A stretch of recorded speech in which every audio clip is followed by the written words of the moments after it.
right?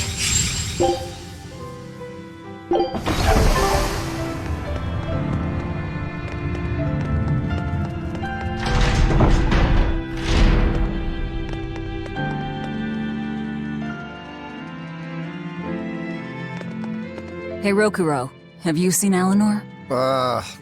Probably. I don't know. Bit drunk. Just try not to go overboard. But man, are we a bunch of screw-ups or what? I mean, we've kidnapped a prince now. They gotta have laws against that. Broke out of prison, flattened Helevies, tried to assassinate a shepherd. Hey, how many infractions do you think we're on the hook for? Pardon me if I don't stop and count. If you don't like it, nobody's forcing you to tag along. No, I still haven't repaid my debt to you. You say that, but you really just want to beat Shigure, don't you? Whoa, to me they're both connected. It's a long story, but I can tell you if you... I'll pass. Well, join me for a drink then? Can't. I'm 19.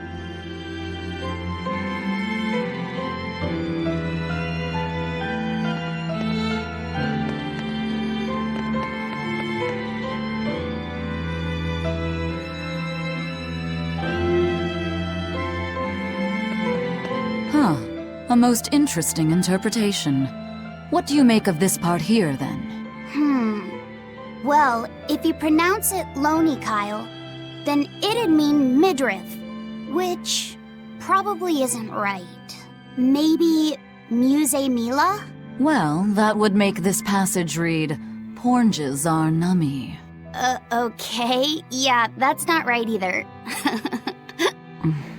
What's wrong, Velvet? Have you seen Eleanor? No, I haven't. Sorry, I know I'm supposed to watch her. Just read somewhere where there's more light. You'll hurt your eyes like this.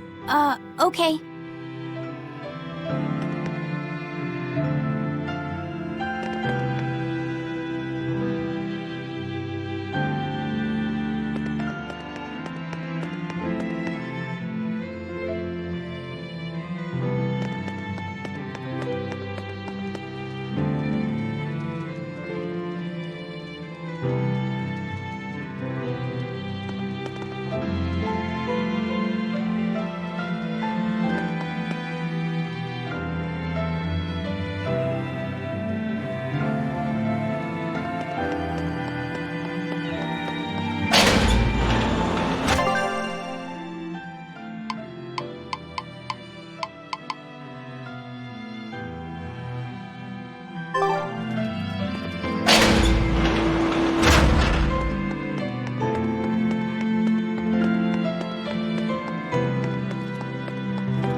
Hey, you got any idea where Eleanor is?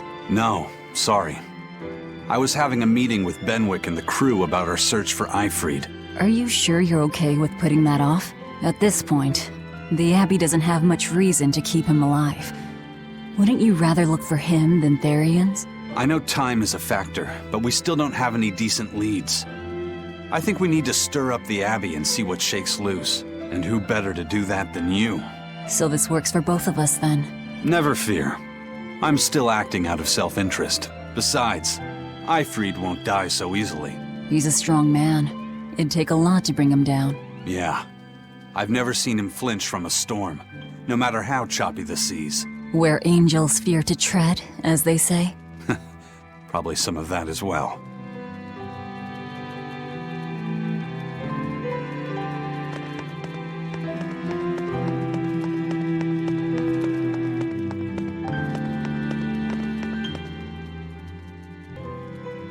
Hey, any idea where Eleanor went? How should I know? I'm too busy to spare any time worrying about anyone else. You look pretty distinctly unoccupied to me right now. Right, I'm busy being unoccupied. You're... what? It's simple. When you have free time, it means you're busy trying to avoid having any business to do. You're too weird for this world, Magulu. Says the woman with the world's blandest personality. I always figured you'd be the type to take off as soon as things got hairy. So what keeps you here? I am utterly, completely, totally, wholly devoid of anything else to do. Which is to say I'm... unoccupied. Right, now you get it. Besides, I have to stick around to see how our bet turns out, don't I?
There you are, Eleanor. Kamoana's worried about you. You actually came looking for me? Can't say no to a crying child. Indeed. She may be a Therian now, but deep down, she's still a lonely little girl. That's something I've come to realize in traveling with you all. Wretched demons and Therians, even the Malakim who I'd only thought of as tools. They all live and think as humanly as the rest of us. I was so clueless. I didn't know what Demon Blight really was, nor what the Abbey was doing. Through it all, I knew nothing beyond blind belief in whatever I was taught. Ignorance is bliss, as they say. The coward's path is not that of an exorcist. They may say, I didn't know anything, so I can't be blamed. I can't live like that.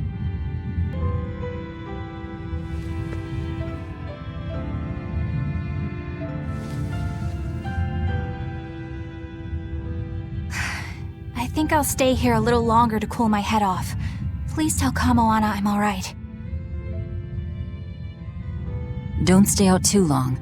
The sea breeze can get cold. Thank you. Don't get the wrong idea. If you got sick or something, Kamoana and Laphicet would worry. That's all.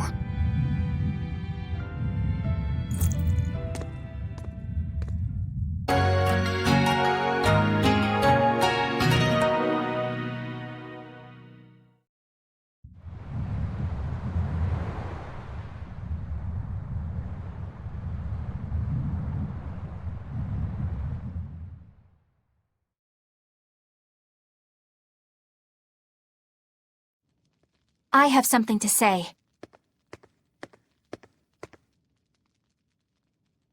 There's something I've been hiding, until now. I've been acting undercover on a special mission for Lord Artorias. I was to watch over the Malik Laphicet and bring him to Abbey headquarters.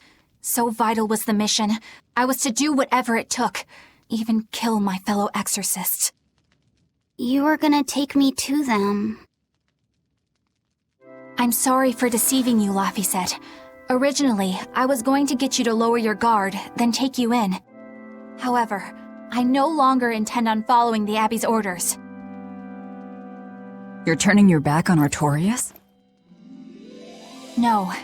I still believe in the sincerity of Lord Artorias.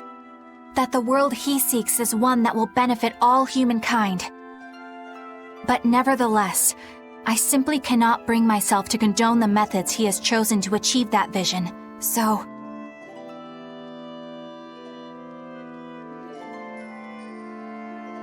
I will help you protect the Therians, until I discover the answer I seek. Eleanor! I want to live a life that I don't have to be ashamed of, and to do that, I have to learn the truth for myself. So, you live by your emotions after all. Maybe you found your own creed. Welcome to our wonderful world of wickedness. Don't equate us! To act in opposition of one's feelings is to act opposed to reason. You never make things simple, do you? You should be glad I don't. Yeah, after all, she's my vessel. Yes, yes.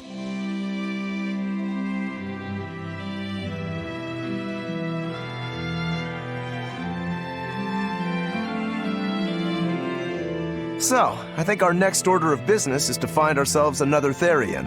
Well, that's the extent of my insight. Anyone got any actual leads? What if we had Eleanor swipe some intel on them from the Abbey? That could work. I don't know. It wouldn't work.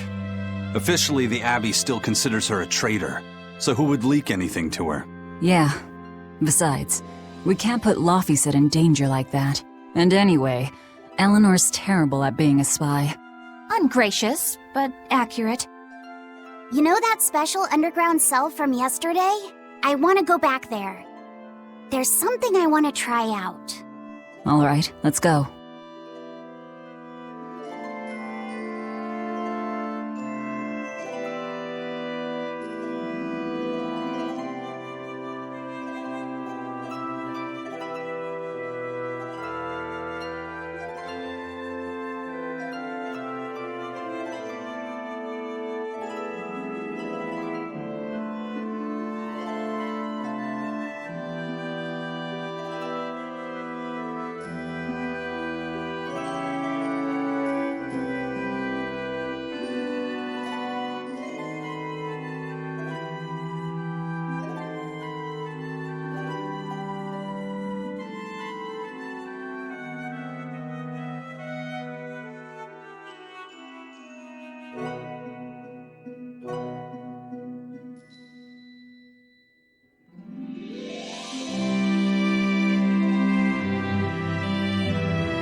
Laphicet, I must offer you an apology.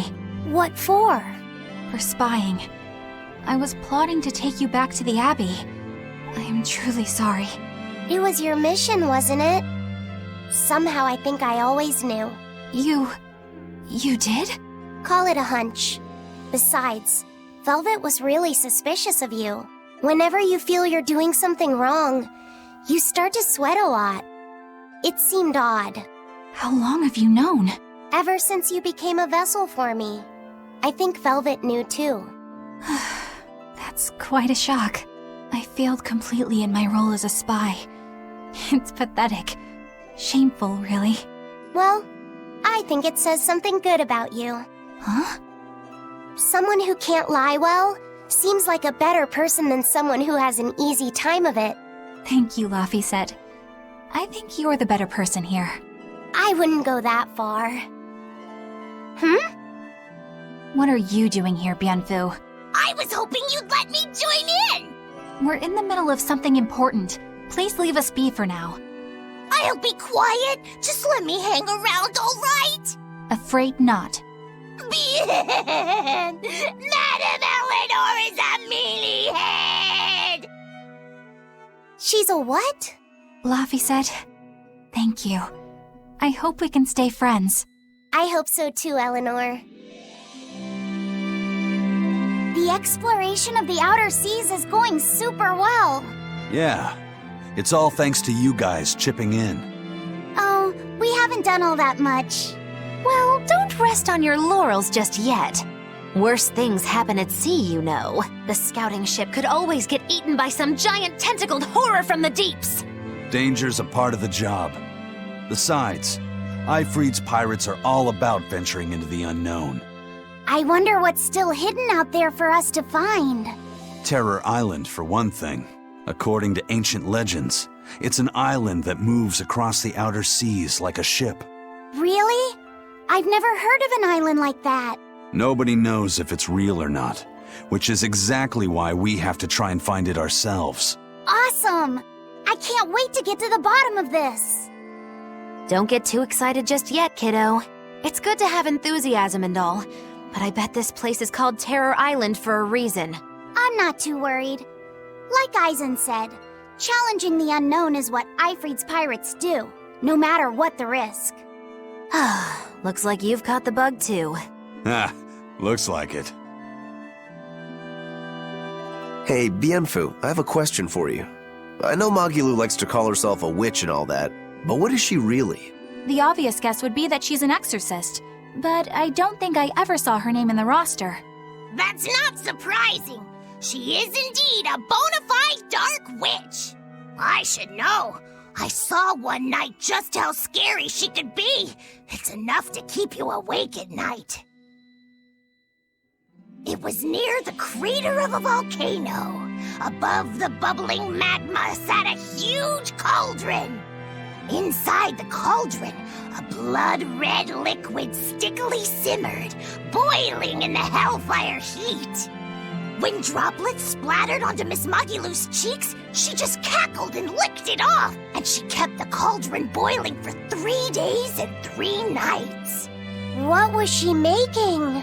Strawberry jam. What? What's scary about that? I was just getting to the scary part. Instead of using sugar, she put in soy sauce, cooking wine, and liquor.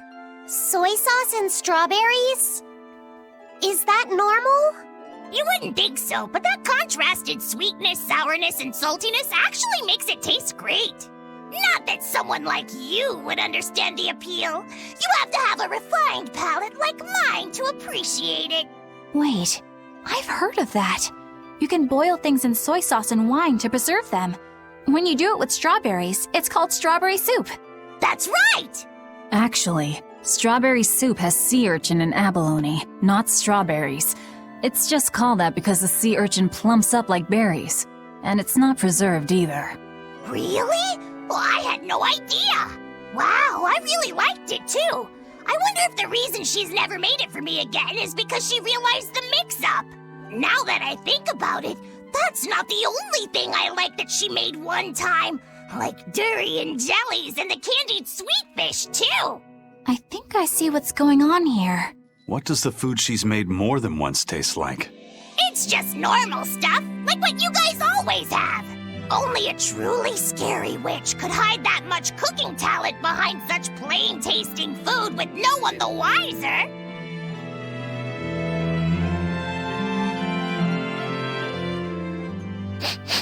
I know this smell. Yeah, it's Prince Percival's fragrant wood perfume. When I told him I'd never smelled it before, he put a little on my sleeve to try it out. I love the smell of the royal family's perfume. It's distinct, but not overpowering. It's made from Fandaria trees, conifers that grow in a snowy land. I've noticed that you and Velvet and Mogiloo smell nice too. Do you all wear the same perfume? We do? We don't use that stuff, but maybe you're smelling the soap we use. Oh, can only the royal family wear fragrant wood? No. Some fragrances, including the Fandaria scented ones, only the royal family can use, but most don't have any such restriction. If they all smell so good on humans, why doesn't everyone use them? You know, I've never thought about that. Why do you think that is, Aizen? It's a bit complicated. To explain it right, I'd have to start with the history of bathing in Midgand. A few hundred years ago, people believed they would die if they took a bath. They were so terrified of baths that they wouldn't even go near one. I can't believe people would be scared of taking a bath. Why would that even happen? Well, at the time, a deadly plague was running rampant, and people thought that it could be transmitted through bathwater. Bear in mind that this was all before we had proper plumbing or techniques to purify water. People couldn't just bathe anywhere. Sewers like the one we used to sneak through Logres are a fairly recent construction, only around a century old. Some people even thought bathing at all was unhygienic. Right. As bathing went out of style, the royal family started to use these fragrant woods. Covering up their bad smell with a good one. Yep. As a result, their perfumes used to be far more potent, to the point where you couldn't even tell if it smelled good anymore. But nowadays, nobody actually believes that bathing can make you sick, right? As civilization advanced, plumbing became widespread, and baths themselves became much cleaner fixtures than they used to be. And the fragrant woods fell out of favor because they were no longer necessary, right? To the contrary, as the people gained prosperity, the perfumes became a popular display of wealth. The newfound popularity didn't last long, however, thanks to the propagation of a new disease. One that didn't transmit through baths. Demon blight, you mean? With the rise of demon attacks, life outside the city walls became increasingly difficult. With fragrant woods now harder to come by, the perfumes once again became the domain of royalty. I guess that means that fragrant woods share a long and complicated history with plagues. To cover up the truth of malevolence, the powers that be spread rumors of a demon plague, continuing their time-honored tradition of covering up one stink with another. So, what do you think of the perfume? Do you like it? Yeah, it smells nice. But I think I like the smell of soap better. Huh? This island is so amazing! It's far away from any other people and has so much hidden stuff underground! It's such a perfect hideout! Just thinking about it makes me so excited to be here! Yeah, I guess. What's wrong? You were so excited to be here before! Don't be such a drag, Laphicet! It's just that this used to be a prison. People were brought here to suffer. If you're worried about how I feel, don't be. If I really hated this place, I wouldn't have made it my base. Hell, I was imprisoned here too, but now it's the secret fort I always dreamed of. I still haven't forgiven the guard who ate all those marron glacés I was sent. I'll let the past be the past. What part of secret fort are you not getting? Yeah. But it can't all be just for fun and games here either. In order to maximize the success of our future battles, we need to maintain and improve this base going forward. This place seems sturdy as it is. Does it really need more work put into it? Nonsense! This place was built to specialize in holding prisoners. We can make it better suit our needs. What are you proposing exactly? Well, I think we need to start with smokescreen generators. They'll be effective against intruders unfamiliar with the layout here.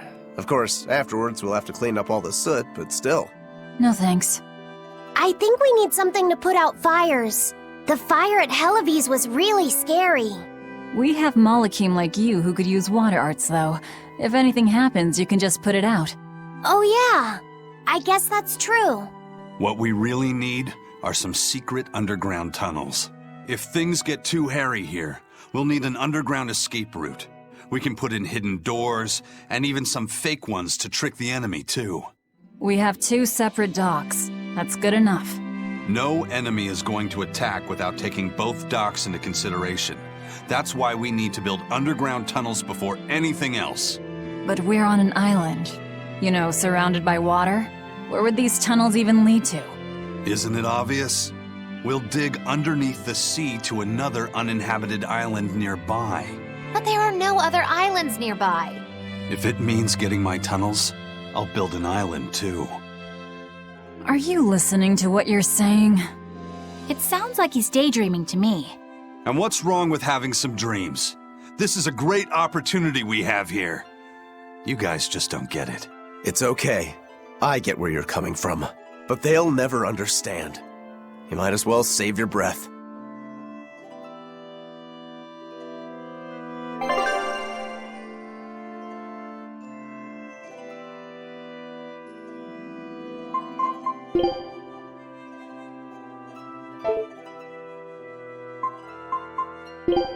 Oh, miss me that much, did ya?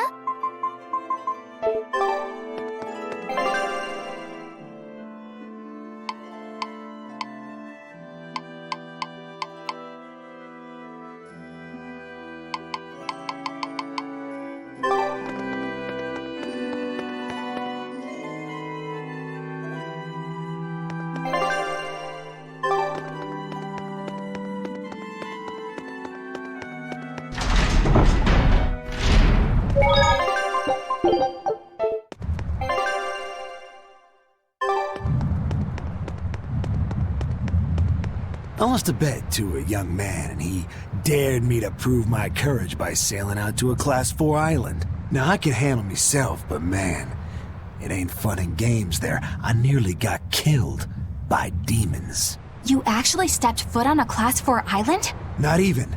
I was still approaching it by ship when this stuff that looked like spider silk started spreading round. These bug-looking demons were using the stuff to try and climb aboard my ship. Damnation! The crew cut those threads as fast as anything, and we got the hell out of there. Whole thing left me bawling. Well, I'm glad to see you made it out safely. I'd suggest not going near there again. Oh no, I wasn't planning on it. I had enough of that place to last me a lifetime.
Good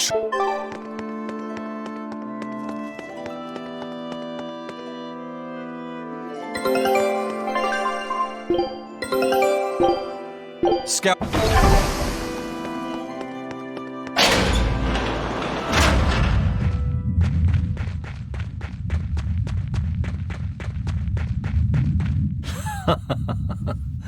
Looks like you like this island.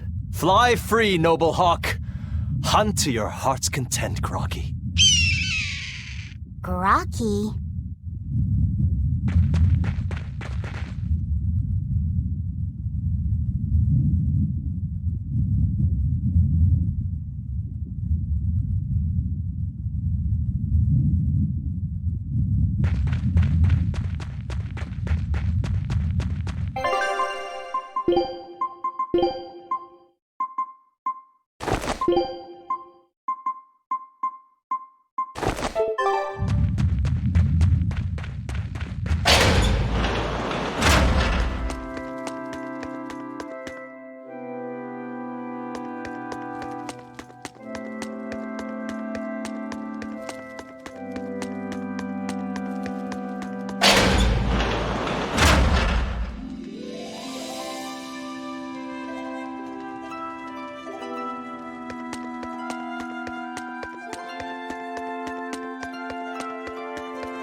The oldest known map of the world was made by... Wow, it took them decades! You always look so happy when you've got your nose in a book. What's so interesting about the one you've got there? It's a book about surveying. When I read it, I can imagine myself traveling afar and making maps of the world. It sounds like so much fun. I know just how you feel. I know Magilu and the others don't understand. But I just can't help but feel excited when I think about us completing a map of the entire world. It's the thought of treasure that gets me more fired up. Obviously, there's treasure waiting to be unearthed too, but that's more of a bonus on the side. Crossing uncrossable oceans, going to lands where none have gone before. The voyage itself, the dance with death, these things hold value greater than that of any treasure. Ah, adventure! Truly the romance of the quest we call life. Laphicet, you had a map, didn't you? The one you dropped when we first met? It's a world map I got when I was with the Abbey, but I only checked out the places really close by. I could hardly call it adventure. There's more to adventuring than visiting far-off lands and sailing stormy seas, you know. Adventures are about achieving your ambitions and leaping across the walls we've built to protect ourselves, no matter the danger that waits on the other side. There are no big or small adventures. Even if I only went to Helavis and the Figal ice caps? Think of it like this. When you sneaked out of town without the Abbey noticing, when you walked the land and compared it to your map, how did that make you feel? It was scary, but fun. Exhilarating. Then it was an adventure. The map you made within yourself is a treasure that's only yours. Wow, my very own treasure!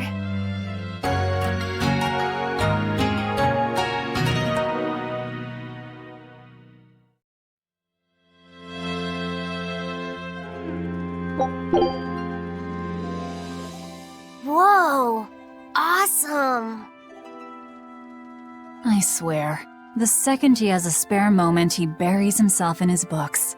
Knowledge opens up bigger worlds. I imagine that back when Teresa was bossing him around, reading was a fun escape, an adventure in and of itself. What's up, you guys? You're reading a pretty hard book there, aren't you? This? It's about dinosaurs. It says that long before humans were around, these huge creatures ruled the world. There are so many different kinds, like tyrannosaurs and triceratops and brachiosaurs. They're all so cool. They look like dragons to me. They look similar, but dinosaurs couldn't live inside volcanoes, and they didn't do well in the cold either. But they were crazy huge and strong. Nothing else could even compete with them. I bet they would have made for great sparring partners. I think this Gigantospinosaurus might be my favorite. Those two huge points jutting out from both sides of its body make it look just like you and your two swords. Actually, it's also known as the dual-bladed dragon. Wow, it really does sound like a perfect match for me then. Okay, so if they weren't dragons, what were they? They look a lot like lizards. Maybe they're like my ancestors or something. But you used to be a human. Damn, I think I might have gotten a bit too used to this new body of mine. I wonder if their tails can fall off too.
We're here. What now? Well, so I've been thinking about Earth Pulse points. They're where the flow of the Earth Pulse, the Earth's natural forces, are concentrated. Right. And Inominat is using those points to acquire malevolence and reawaken himself. You seem to have a knack for sensing them out. Once you're close enough, you can even pinpoint their location. Except, I don't have to be close at all.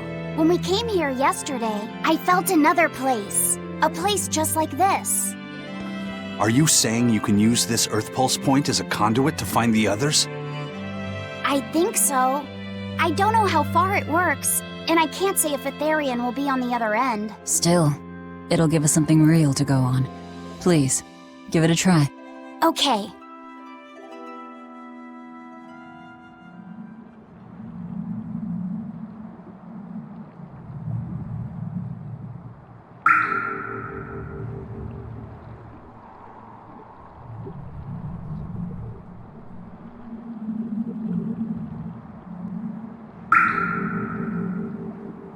Anything? Yes, I felt it. There are dozens of Earth Pulse points scattered around, but I sensed a few big ones that stood out. So you can even detect their size. Yeah, at least I think I can. This island is one of the big ones. There are 2 more like it somewhere to the east and the southeast. But I think those are the Warg Forest and the Temple of Palamedes. Still, that suggests we're more likely to find Therians at the larger Earth Pulse points. We've got 3 Therians to go. Anything that helps us narrow down our choices is a boon.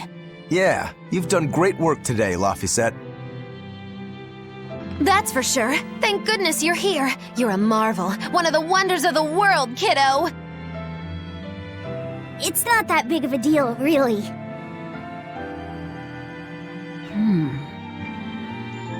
Then let's go Therian hunting. We have an honest-to-goodness lead. Or dishonest to badness in our case.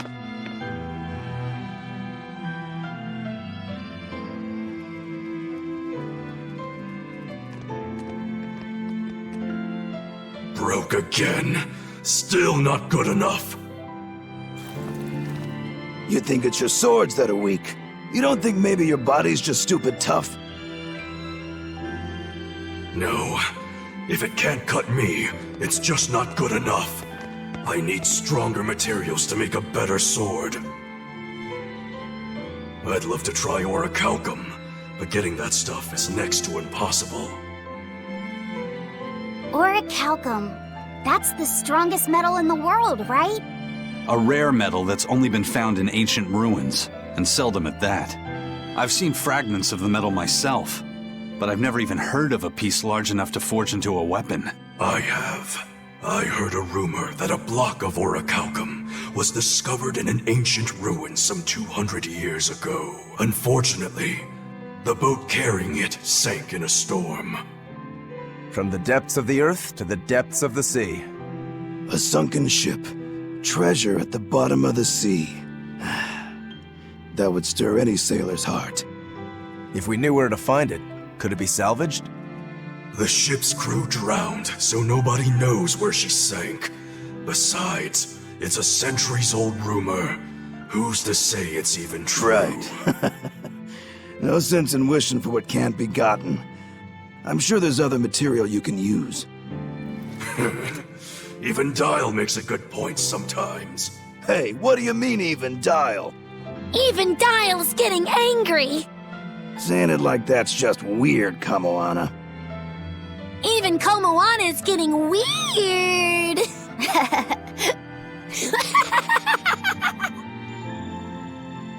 Alright, so our target is an Earth Pulse point about as big as the one here. Let's start with the closest one and go from there. Which way is it? The closest one is to the west. Got it. Lead the way, Laphicet. My pleasure.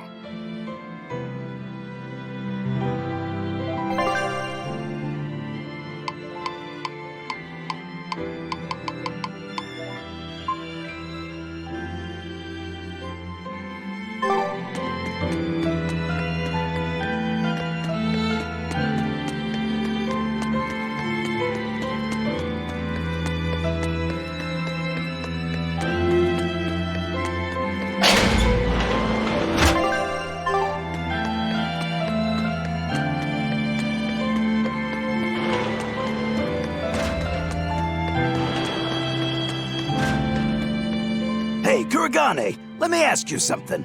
More complaining, is it? Come on, don't be like that. Every time I turn around, Velvet or one of the pirates is telling me to go make some delivery to some island. I can never get a break. Isn't that just a sign they think you're a dependable guy? Maybe, but I don't see them sending you off on errands. It's like they take one look at your face and decide to leave you alone. I don't have a face. Oh, right, sorry. Slip of the tongue. Maybe you just don't know how much work I do around here. It's more than you think. Anything to do with iron, I do it. Making tools, repairing things. What do you take me for? Some kind of cheeky freeloader? I don't even have cheeks. You're too funny. But doesn't it ever annoy you to have all these kids giving you orders? I've spent my entire life thinking of nothing but forging swords. It's been centuries since I've interacted with youngsters like them. They can be a hassle, but at least it's a new hassle. Yeah, that's what I thought at first, so I went along with whatever they asked. But I've been too nice, so they keep pushing work onto me. Maybe if I hadn't been so helpful, they would have stayed out of my face like they stay out of yours. I don't have a face. That's not the point! Aren't you even listening to what I'm saying here? You need to make up your mind. You and I got on this ship alongside these people, who are putting themselves in great danger in order to live the lives of their choosing. If you don't like it, then go on and get off this ship with your tail between your legs. Yeah, except I don't have a tail right now.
I understand why the Abbey turned this island into a prison. The waters here are filled with rapid sea currents. Make a single wrong turn of the rudder, and your ship will be capsized just like that. Not to mention the fog and all the storms that pass by. It must be nearly impossible to escape. Aye. To get on and off this island, you'd need a vast store of nautical knowledge and a skilled hand. Thanks to your curse, Eisen, we've gotten good enough to handle rough seas like this. The storm that kicked up when we made our escape was huge, and all we had were 3 novice sailors. Thinking back on it, we had some seriously good luck.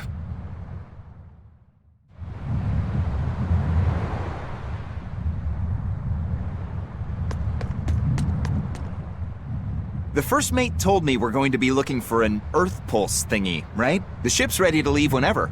Do you want to depart now?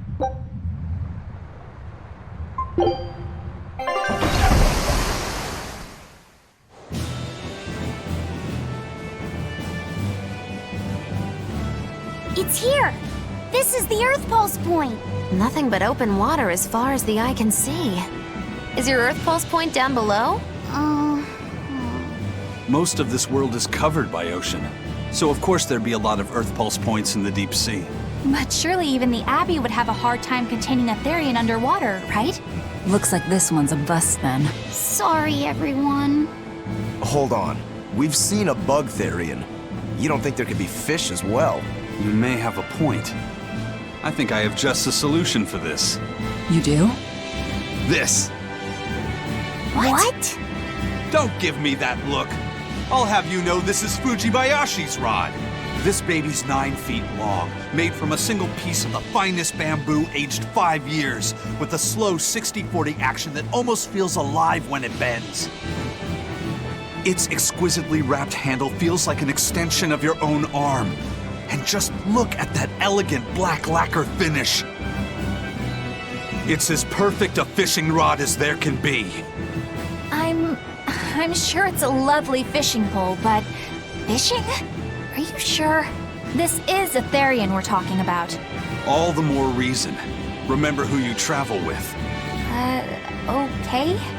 All right, if no one else will, I'm going to veto this fishing idea. Aw, come on, let's give it a shot. Besides, I'm hungry. Even if all we catch is fish, at least we'll have dinner. I'd love to have me some koi or sockeye salmon. Don't encourage them. How do you attach the hook to the line? Like this? You don't go fishing much, do you? It's just been a while. I used to go fishing with my brother sometimes. This is my first time. Then we can try it together. I'll teach you how it's done. I didn't know you could fish, Eleanor. Yeah, when I was little, Old Man Tenny taught me. He was from my village. I've caught at least 100 treat loaches over the years. Wow, that's a lot of fish. Those two really get along. If I didn't know better, I think she's his sister, not his vessel. Eleanor certainly got Laphicette's number. Better watch out, Velvet, or she'll steal him away. Laphicette. Let's get the line set up properly. First, you take it and thread it through the hook, like so. That looks hard. Hey, Once you get the hang of it, you'll be able to do it with your eyes shut. Okay, I'll give it a shot.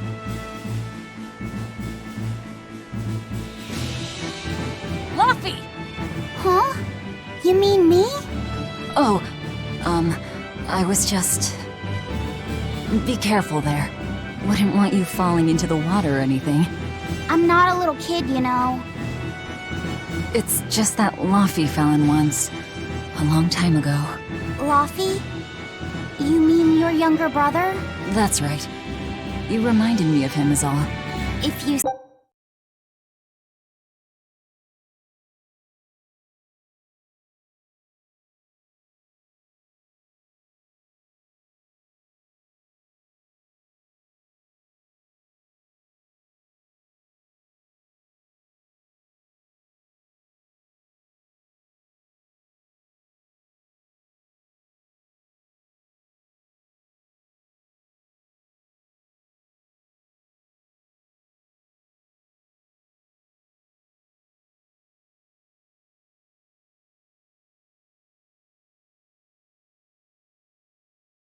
say so. Is that all you wanted to say to me? Yeah, that's it. Okay then. I'm going back to fishing with Eleanor. People aren't as easily swapped in and out as fishhooks, are they? Is that supposed to mean something? Oh, Velvet, you gotta get it a lot tighter than that. Here, let me take a look at it. Huh? Oh, all right.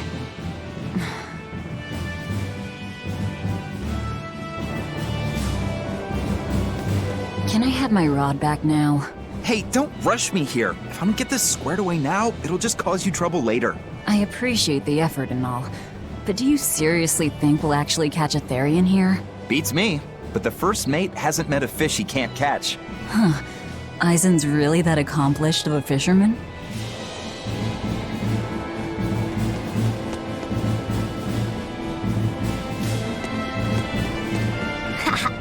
Old Man Tenny sounds like he was a real goofball. Definitely. He used to say the weirdest things while we'd be fishing, just to make me laugh. Like what? Oh, it was all nonsense, but it was funny to me. Silly stuff like, Papero, Popero, Pippity Poppity Poo. Yeah, that's silly, all right. Those two look like they're having fun.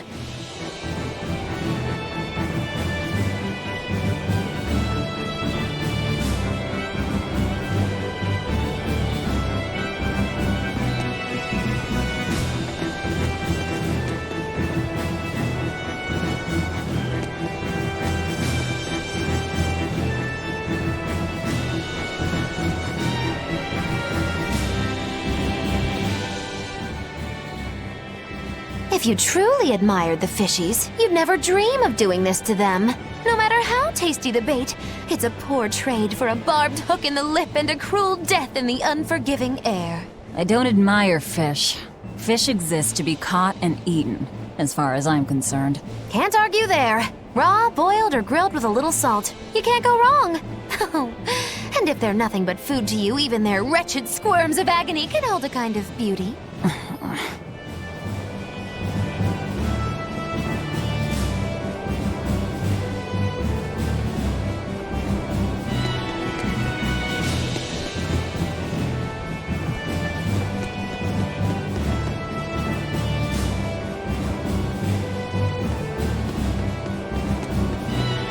Hey, Eisen, how about a competition? Let's see who can catch the biggest fish. Don't be ridiculous. Fishing is a solitary battle. It's about meditation and self-control. Ooh, aren't you the philosophical one all of a sudden? But I suppose. I can't deny I really want to put this rod to the test. Yeah, I know that feeling. Whenever I find a good sword, there's nothing I want to do more than to swing it. Sure enough. There's just something about good equipment that gets the blood pumping. Yeah. Although in my case, it's usually more like blood spurting. A bit too much blood either way, if you ask me. Listen, we're fishing no matter what. Wouldn't a competition be better for getting that blood of yours pumping? Fine. You're on. But we both know already how this is gonna end. You can plan all the victory speeches you like, but fishing is like life. Doesn't always go the way you think it will. You ready? Let's do this. At what point did the Therian hunt turn into a contest? Hey, Velvet! I've got your rod all set up for you!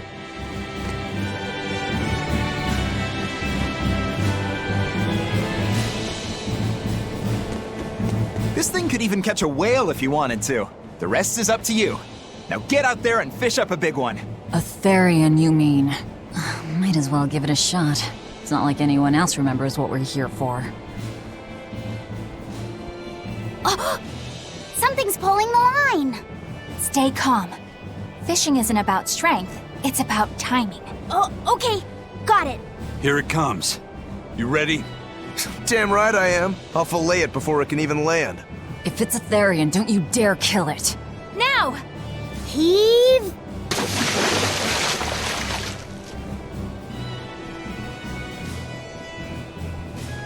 Well, what do you know?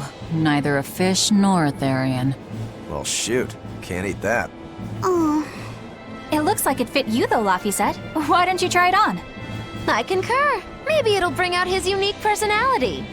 My unique personality, huh?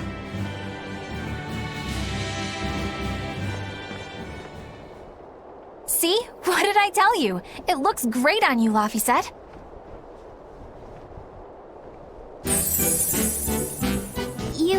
You really think so? Yeah, brings out your special charm, kiddo. Come on. Back to Therian fishing. Oh.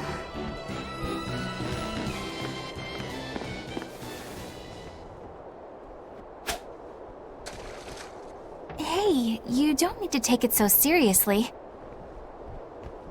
I have to catch the Therian. Maybe then Velvet will see me for who I am. Not a bite. Oh, quit your grumbling. Who was it who said fishing doesn't always go how you think it will? Spoken like a true, heartless pirate. Oh, hey! I've got something!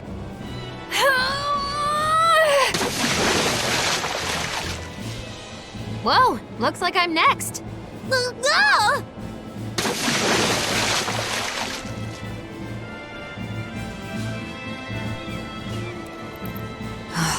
Not a single decent catch.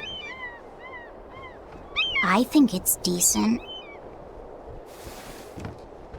Huh?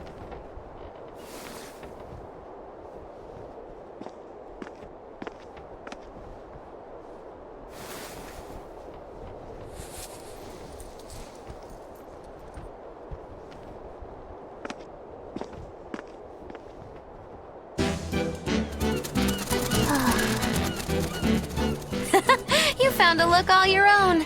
Ah, the vagaries of youth. You don't take half measures, do you, kid?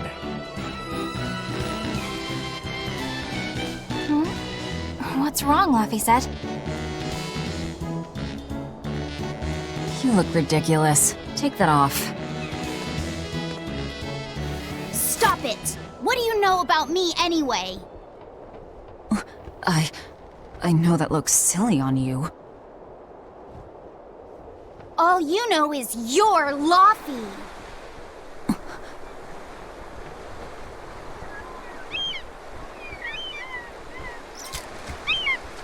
Hey, Velvet! Something's pulling on your rod. Huh? Oh! It's a big one. Give it everything you've got. I know what I'm doing!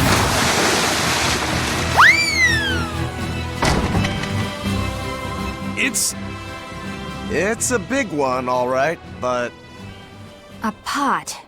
Yay. But what's a pot doing out here? There's something inside it.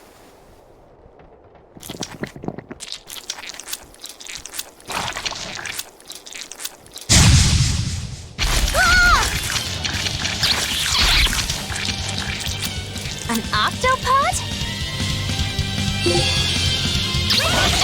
I wish they'd stop making those noises. Watch out! Their arms to the squeeze! And they're shouting, "Let's squeeze out the ring!" Missed you.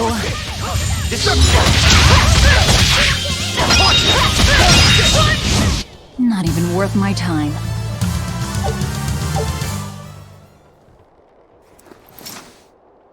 Phew, that was scary. Be more careful before you approach a suspicious object. You think Laffy would have stayed back? That has nothing to do with this! Hold on. There's something else inside.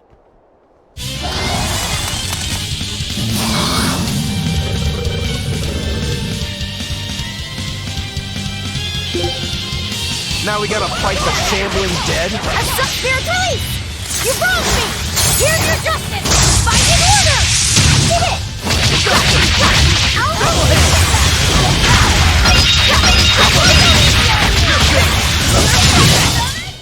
We're finished here.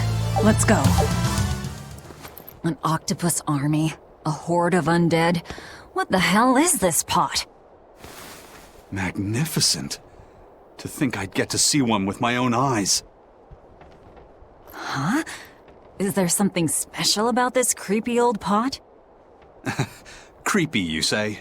That's why these things need to be left to the professionals. Listen and behold. This is none other than a water jug made by the potter Groon during King Clauden's reign. It was a legendary, once-in-a-millennium masterpiece, but it was lost in the Second Warring States period 200 years ago.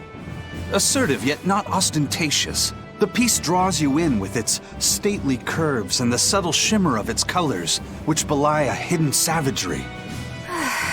2 lectures in one day. Yeah, he's talking gibberish, but that's men in general, I suppose. The lost glazing technique of the Orosaurin is so vibrant, it looks like it could start moving at any moment. Huh?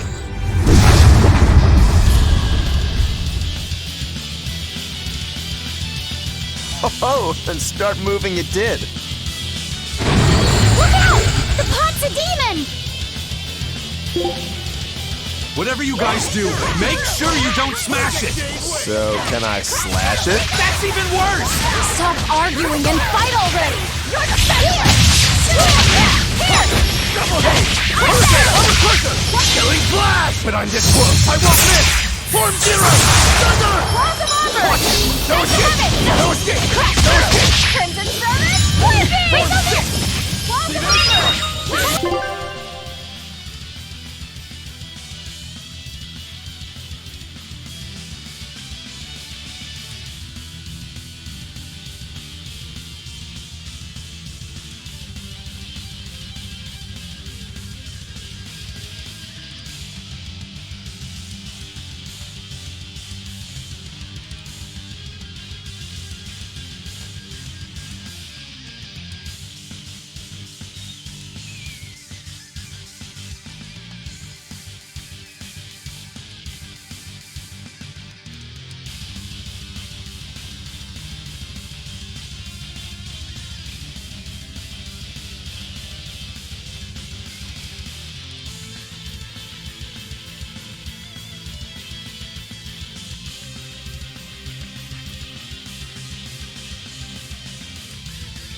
Freeze and burn! Big wave! Double haze! Make a sonic throw!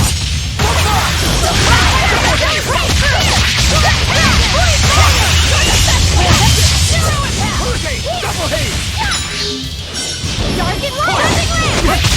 Here! Here! Spiral! Earthquake! Bring down! Double haze!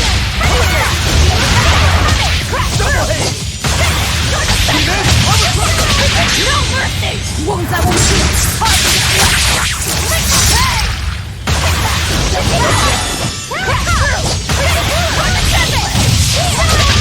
Hold up! Rushing Fury! Hurricane! Big wave! 1-2! Double haze! Rushing Fury! I'll finish this! It's up! 1-2! Crash through! Wide open! No mercy! Wounds I won't heal!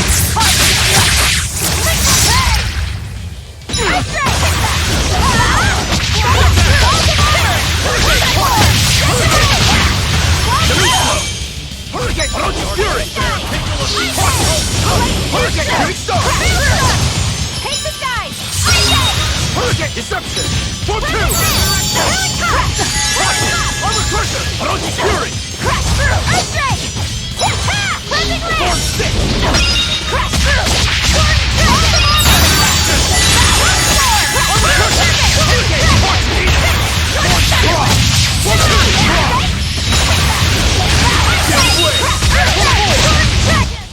It was a close one, but I am the victor.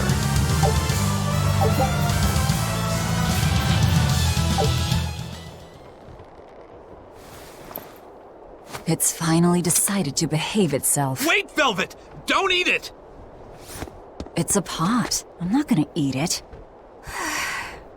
I guess there weren't any Therians to be found here after all. Yeah, if there'd have been any, you'd think ol' Eisen's Reaper curse would have drawn him out. Oh, so that's why all we caught today were weird, useless things. Right. I forgot about the curse. So all this was Eisen's fault, huh? Funny how quickly you get used to it. Oh, my power didn't end up helping us out at all. Nope. But I know you're not the type to give up after a little setback. Isn't that right, Fee? Huh? Fee? It's your nickname. Not a whole lot of thought put into it, but... You're you. You're Fee. Velvet. Fee. I like it. It has personality. Thanks. Of course, if you still feel like giving up. No, I'm gonna find us the next Earth Pulse point. Oh, hey. There's something else inside the pot.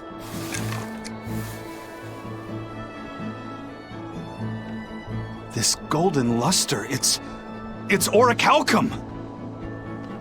I get it now. This must be where that ship sank all those years ago. The one Kurogane told us about. Hell yeah! Kurogane might actually be able to make me an orichalcum sword. Nice find, Eisen.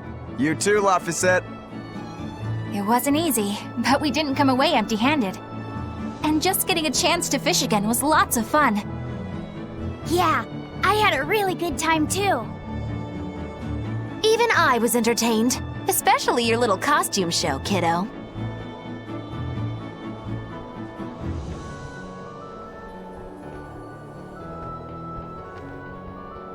The sun's going down soon.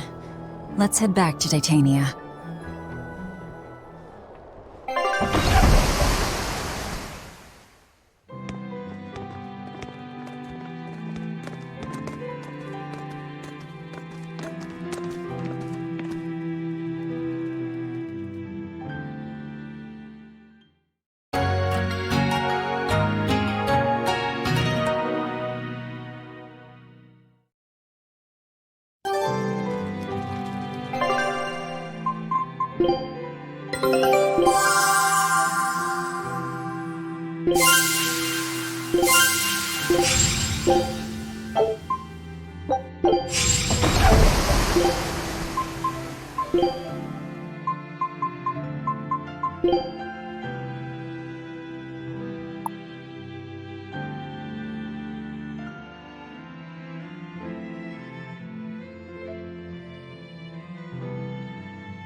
Oh, hey, Velvet.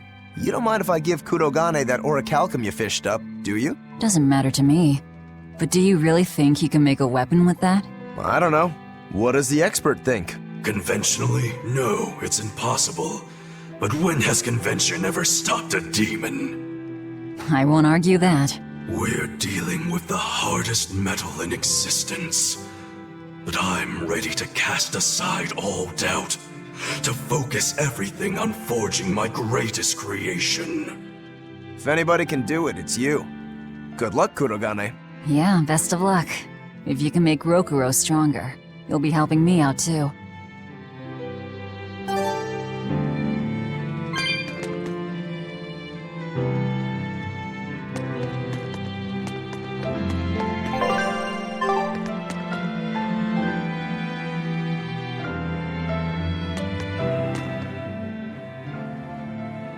Have you been practicing your dove impression, Velvet? What? No. Now, a performer in Magilu's menagerie has to be more diligent than that. What if we're stopped at a checkpoint and the guards ask you to perform a trick? If that happens, I'll show them my trick where I devour an entire witch faster than the blink of an eye. Oh, that would be a sight indeed. But seriously, if you ever want some magic tricks up your sleeve, let me know and I'll teach you some. Just 10,000 gold each.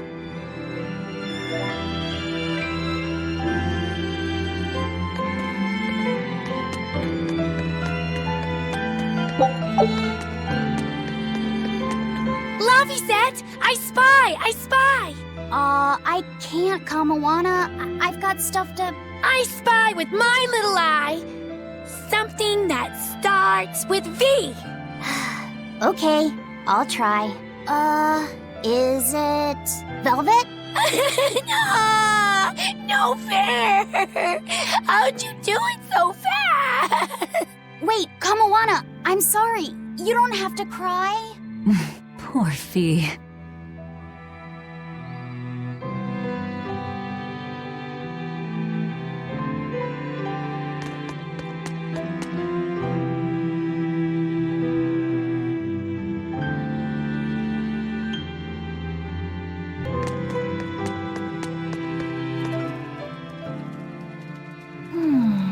What else do they have in common? What are you up to? I'm compiling everything we know about Earth Pulse points, starting with what the ones in Ward Forest and Palamedes have in common. I'll compare those points with the ones that didn't have any Therians. Then, I'll factor in everything I currently know about the Abbey's deployments. Once that's done, I'll match all that information against what we know about the locations Laphicet was able to sense. When that's completed, we should be able to tell which locations are more likely to house a Therian. You're really going all out, aren't you? Must you sound so incredulous? If you're going to do something, then give it your all. There is no other way to live. Right. I'm counting on you then. I'm not doing this for you. This is for me and for Laphicet. Do you even understand why that boy's trying so hard? Yeah, I do.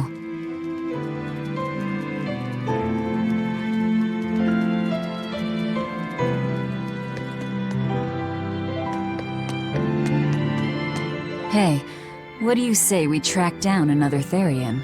Sure. From what I can tell, the next closest Earth pulse point is near the center of Midgand. Midgand, huh? The capital's not far from there. I wonder how things are now that Griffin's gone, though. Only one way to find out. Maybe so, but Eisen's not here, you know. You're right. I haven't seen him in a while. We should probably ask Benwick where he wandered off to. Yeah. Hold on. There's a letter here. On pretty cutesy stationery, too. Let's just have a quick look-see.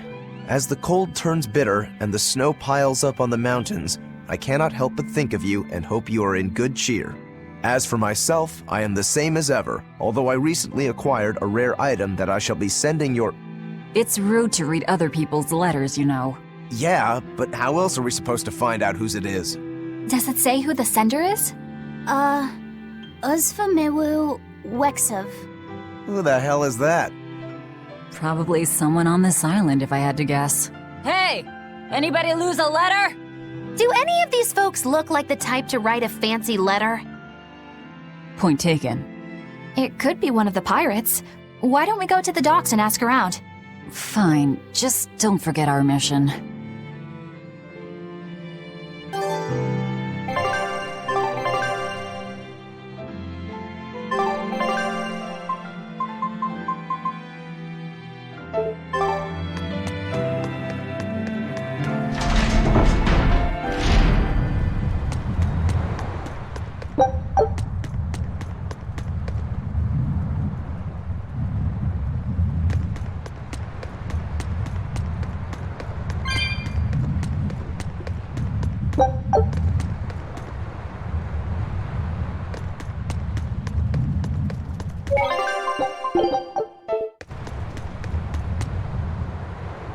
No reply this time either? But she's doing okay. I can say's that much. That's good to hear. I can rest easy then. Now's about getting that pot wrapped. I's got this new sunflower printer. How's that sound? Yeah, that one's cute enough. Let's go with that. Did he just say cute? Help you with something? Someone dropped this letter. Do you have any idea who it might... You didn't read it, did you? Wait, it's yours? We didn't read it. Much. You really didn't read it? No, of course not. Put this letter in with the package. Who's got it? When you ship with the Turtles Express, rest assured your mail is in good hands. If you're done here, we're ready to head out. Our destination is Midgand. Yeah, I'm all set. Was he sending a gift to someone? And with a letter, too. Gotta be a lady friend, that's for sure. You think? Either way, that letter was really polite. And did you see that penmanship? Yeah, I didn't know old Reeps had it in him. I can hear you two, you know. Ah!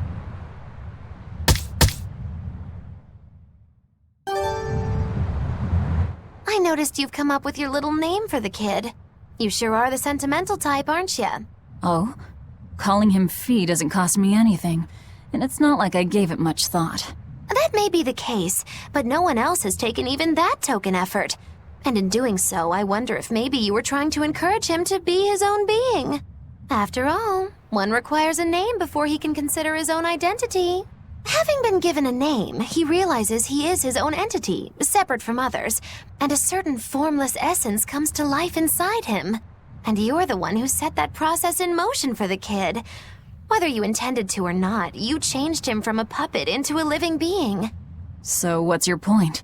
I've been with you since the start of this journey, haven't I? Wouldn't kill you to give me a nickname, would it? I've never really thought of us as being that close. And besides, you just forced your way into the group. Come now! I know you've got a bigger heart than that! Surely you have it in you to give a nickname to a dear friend! We're not dear friends. And even if we were, I'm not good at nicknames anyway. Please, I'm begging you! Okay then. Moggy. Oh, come on, that's so obvious. Can't you put some heart into it for your dear friend? Fine. Lou. Do I look like an old man to you? You're not even trying! Okay then. Witchy McWitcherton. Interesting. Well, if I had to rank it against 1,000 other nicknames, I'd probably put it at number 1,011. A nickname needs to have charm. It needs to leave a lasting impression. Sure then. Hattie. Now you're just saying what you see! Book skirt. That's not any better either! Ms. Creepy Eyes. That's just an insult! Look, no nicknames based on what you see, and especially no slandering! Lil Miss Witch who smiles around you but stabs you in the back when you're not looking. Hey, that's personal information! Look, I told you. I'm not good at coming up with nicknames. Forget it! I should have known this wouldn't work! Yikes. Better watch what we say from... Aizen, what happened to those octopuses? Dial and Kurogane took them to the kitchen. They said they were going to make dinner for Kamoana. They're going to feed demons to her? A Therian needs malevolence to survive. That's why they carried them off alive. What do they plan on making? Octopus ink pasta with takoyaki and fried octopus on the side, and Hellavesian octopus carpaccio. Do they have a takoyaki pan here at the prison? Kurogane hammered one out with some iron, along with a large pot for the pasta. Still looking like that? Takoyaki would hit the spot right about now, though. Octopus ink pasta, huh? Like squids, octopuses release ink as a defensive mechanism, but theirs is made of different stuff and is used in other ways. Squid ink is stickier and acts like a decoy, but octopus ink spreads out like a cloud of smoke. But squid ink has 30 times the savory flavor, so octopus ink isn't used in pasta all that often. Luffy told me the same thing. He said that's why octopus ink pasta isn't very good. Luffy said that? Yeah, so I ended up not making it for him. But I wonder...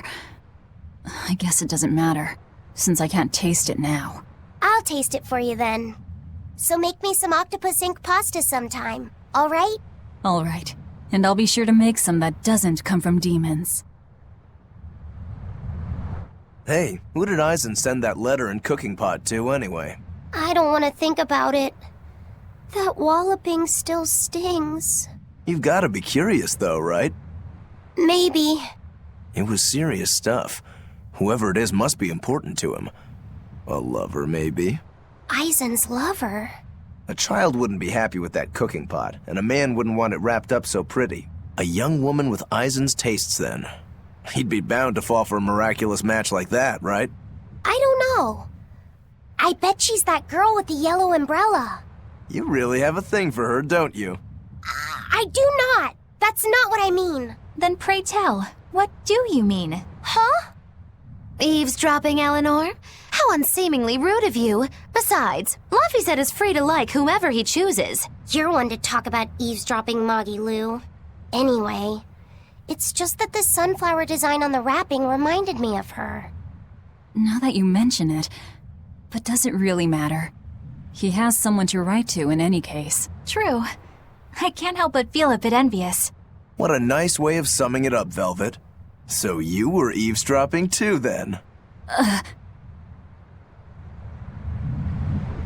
Say, what do you think about Aizen?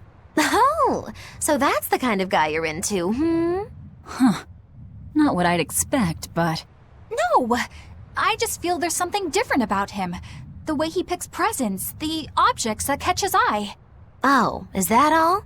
Boring. No kidding.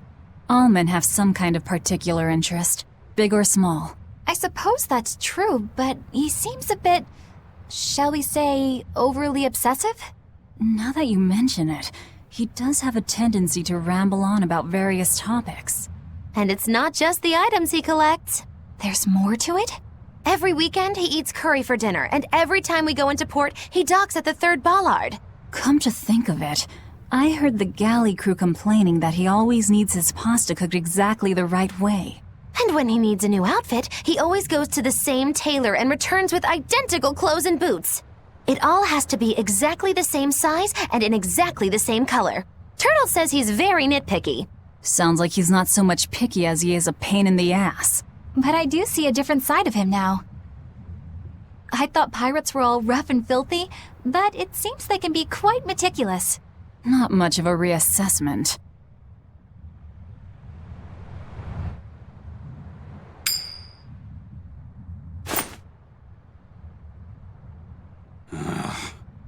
It must not feel great only ever getting tails, I bet.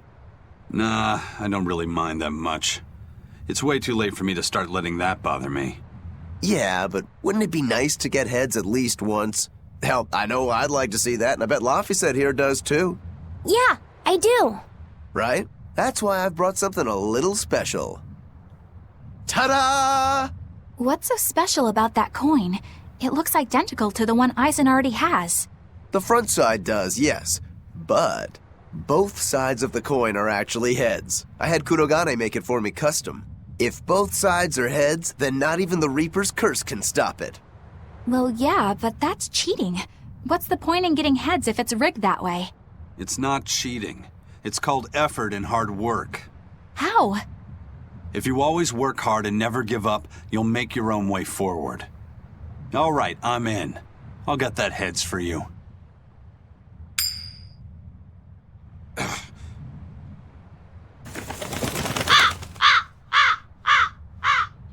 What? That crow just flew off with the coin! Those birds are attracted to shiny objects, I suppose. Damn it! I can't even win against a crow. Don't sweat it. I figured something like this might happen, so I had a backup ready. Go on, give it a shot. You'll show that curse who's boss this time. All right, here goes.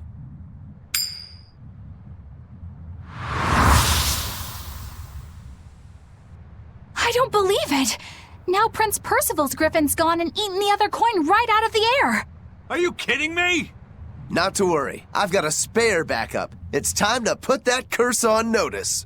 Right. Here I go.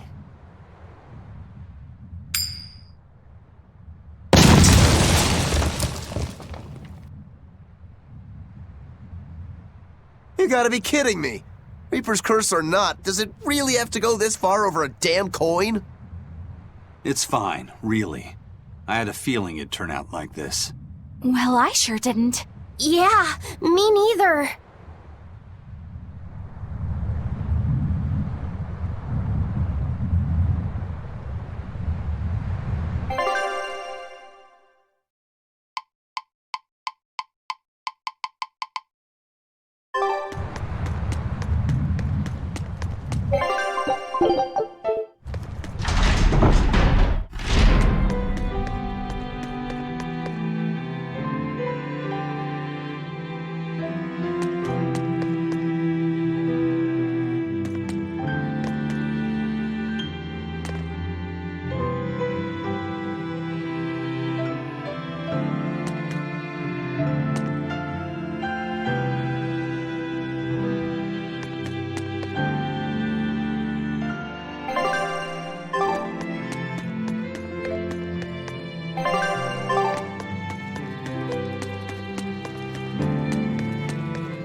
Did you ever figure out if that bug was a stag or a rhinoceros beetle? Actually, I still haven't really looked into it. Why not? Weren't Rokuro and Aizen pretty curious to find out too? They're why I haven't. They both have really strong opinions, and they both make a believable argument. And if I determined it was a new kind of beetle entirely, my decision would change the very course of their fates. Their fates? I think you're exaggerating things. Hey, what are you guys talking about? We're still hashing out what that Rhinostagros really is. Kiddo here's holding off on his final decision because he's worried about how you'll take it. You're both adults. Can't one of you just give in so we can move on? It's a rhinoceros beetle. I'm not backing down on that. No, it's a stag beetle. Why not just take off the pointy bits? Then we can all agree it's just a plain old beetle. Simple. Sounds good to me. Don't even joke about that. If you took away my swords, I wouldn't have anything left. Same thing goes for a stag beetle and its pincers. And taking away a rhinoceros beetle's horns is disrespectful to its way of life, and to even suggest it is just plain wrong. No, if we're going to argue it out over this, we need to exhaust every possible angle before coming to a conclusion. It's the right thing to do. Madam Eleanor! Here's that field guide to rare insects of Midgand you wanted me to get you. Thanks, Bienfu. Surely this book will have something about that bug. Yeah, here it is. This beetle's real name is... Argonathocrassus, the thick-jawed beetle. It's named for its jaws? That must make it a stag... It's a drone beetle. The field guide says it's a really rare variety, too. I guess that's that.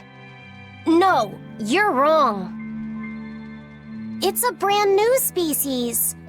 I call it the Laphicet Rhinostagros. That's my decision, and I'm not backing down.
ask you a question? What? You're an Earth Moloch, yes? Why live on the sea when your kind sinks in water? I live on the sea because I'm an Earth Moloch. I'd be curious to hear more. Ifrid used to go on about how we should accept what we were born with. But one time he joked about the idea of a pirate who couldn't swim, and he laughed and laughed. I wanted to clobber him right then and there, but it wouldn't have changed the fact that I can't swim. I didn't want some predestined elemental affinity to control who I was. Instead, I underwent tough training to overcome it. Well, I guess that's one way to approach it. Did this training of yours bear any fruit? Well, as soon as I stepped into a river, a big flood brought down a landslide from the mountains and swallowed me up. Then, when I tried going into a lake, the seaweed suddenly multiplied and tangled around my body, nearly drowning me. And then finally, when I tried jumping into the ocean, a huge whirlpool formed with me at its very center. The Reaper's curse at play? As far as I'm concerned, my Earth affinity and my Reaper's curse aren't much different, and that they've both shackled me since I came into being. This is about pushing and challenging the constraints I was born with. So, did you eventually learn how to swim? Pretty much, yeah. As long as I never let go of my portable life preserver. Oh,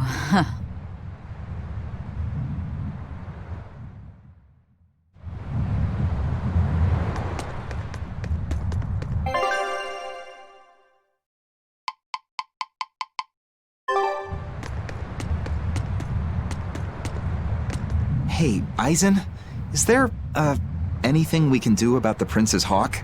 Griffin, I mean. Every day, it goes out on these hunts or whatever, and brings back the weirdest stuff. It's making a real mess out of the deck. Hawk's hunt? What's the big deal? Well, yeah. At first it was bringing back good stuff like seaweed and fish, things we could cook with. Sure, I was glad for a while. But then it started to escalate. Now we're talking 150 kilo amber cants and 350 kilo killer swordfish that it's catching. That's not a bad thing, is it? It just means more to eat. It is when they're being dropped from the sky onto the deck. Especially those killer swordfish and razor-sharp bills. What if somebody gets run through by one? Can't you just warn the prince that his bird needs to be more careful? Yeah, we could, but he looks so happy watching his hawk. I'd hate to spoil it for him. Yeah, the prince looks so happy whenever Griffin is flying free. He kept grinning and asking Grocky all nice-like if he wanted to fly some more. Grocky? That's what Kamawana kept calling Griffin. She says she came up with it by combining Griffin and Hawk. This is probably the first time in the prince's life that he's tasted any freedom. His whole life, he's only done what duty dictated of him. Letting Griffin fly was his first free act. To the prince, Grocky's an extension of who he is. So what are we going to do? Nothing, really. It's not like it really hurt anybody. But it's punctured some major holes on the deck! I'm sure even the prince knows when to rein it in. Let him have a little fun. He deserves it. I don't know about all that. I'd say the prince is letting his newfound freedom get the better of him. Hey, I was just up on deck and it looks like Griffin's caught an elephant tuna this time. An elephant tuna? That's the really big tuna that can swallow a killer whale whole, right? That almost sounds like a demon to me. Yep, huge fish, gills like elephant ears. I saw it myself. From the looks of it, I wouldn't be surprised if it was a demon.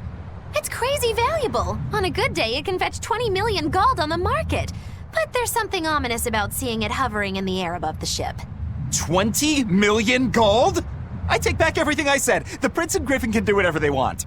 Did she say above the ship? Oh, hell. Benwick, we need to stop Prince Percival. Aye, aye, sir. Hey! Don't drop that on the deck! Are you listening to me?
I'll show you the beauty of my spearwork!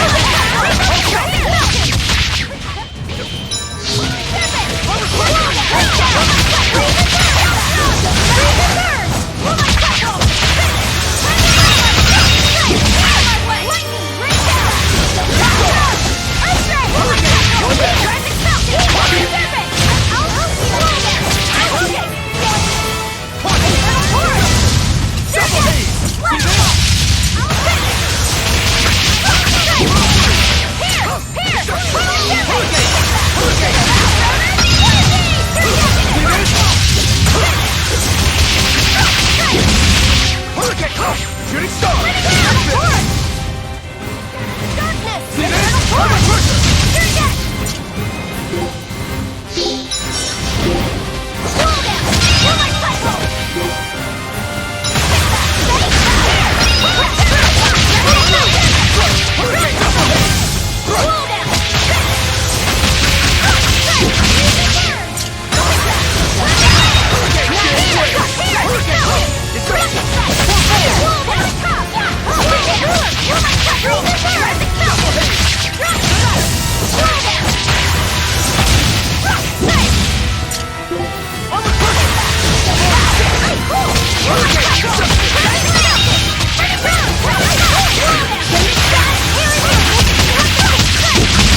that I'm this close. I won't miss! Form Zero! Thunder!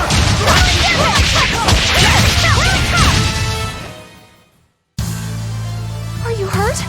Can you stand? Yeah.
The boss has given me a message for you.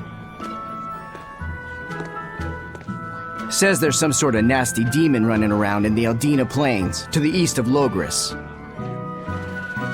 She thought it might be the one you're looking for. Wasn't the Eastern Highway closed off from Logris? That was only temporary. It's back open now. If you follow the road, you'll reach Stonebury Village. There you'll find one of ours who actually saw the demon. You want to know more? That'd be a good place to start. Got it. Hey, that's the same direction I sensed. Give Tabitha our thanks.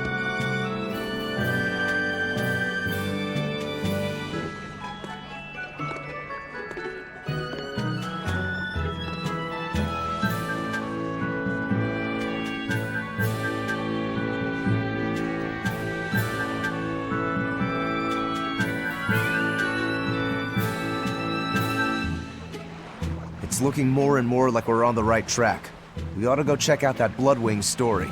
Then let's start by going to Stonebury. Hey, Eisen, did I say something wrong back there? No. I just didn't think we needed to give the Bloodwings any information for free. Huh?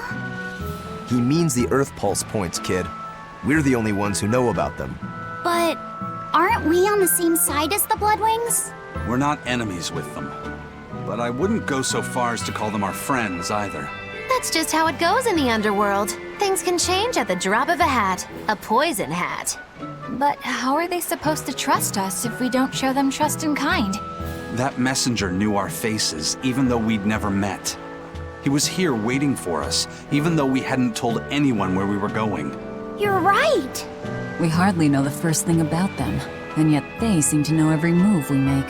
They could easily sell us out if it struck their fancy. They'll work with us as long as we're a useful ally in their resistance against the Abbey. But the more tricks we can keep up our sleeve, the better. We've got each other's back, but only as long as we hold a knife up our sleeve. That's what counts as trust in the underworld. That sounds terrible. But at least you can trust that Tabitha's cooking will be tasty. Can't argue that.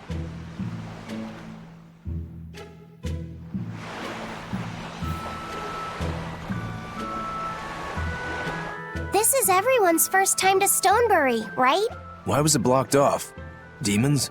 No, there was a great tornado on the Aldina Plains that swallowed up a whole merchant caravan. Hundreds gone in an instant. The cooling of the climate is causing bouts of odd weather. Thunderstorms, heavy downpours, and the like. Correct. The Abbey is keeping a tight guard on traffic through the affected areas.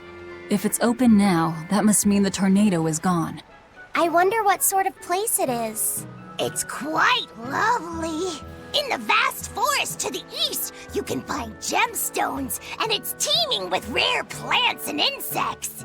The locals trade only as much meat and hides as they need, and they live peaceful, quiet lives. You sure know a lot about this place. It's where the Norman he first fell in love with grew up. Yeah! Please don't embarrass me. Though we are apart from each other now, our hearts are still as one. Immediately after you and I made our pact and set off, she fell in love with some macho Norman and moved away. What? Why haven't I heard about this? How long have you known? Oh, I don't know. Maybe I found out during my long search for you. Or maybe it was right after we left. I remember leaving something in the village and going back to... Oh well, not like it matters. It does matter! There's no sense in crying over a fickle girl. Come, Stonebury awaits.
The Eastern Plain is finally open for travel. I hear that the people of Stonebury are alive and well. My husband and I can breathe a sigh of relief. I wasn't worried about him at all. He talks tough, but he was really worried. Oh, sorry you don't know who we're talking about. It's his apprentice. What kind of apprentice? My husband's an architect. Even the royal family and the Abbey commission his work. He's been at the docks here on a job. He just finished and we're about to return to Logris. These people don't care about all that. Why did your apprentice go to Stonebury? He's young and talented, but a bit eccentric. He said he wanted to help create a new town, so he set off to the frontier. A craftsman has to focus on his work. Creating a new town. Ha! He should know his place. But my husband didn't disown him. That boy's fearlessness reminds me of my husband when he was young. So you understand how he feels then? I didn't say that. If he thinks he has the talent, he's free to do as he likes. But if he doesn't follow through with it to the end, I'll be done with him. Did you hear that? He thinks the boy can do it. If you ever find yourself in Stonebury, go visit that boy's workshop. Right, I'll do that. Sorry about my husband. He can be a real grump. Don't worry about it. I'm pretty used to people like that. Hey, what's that supposed to mean?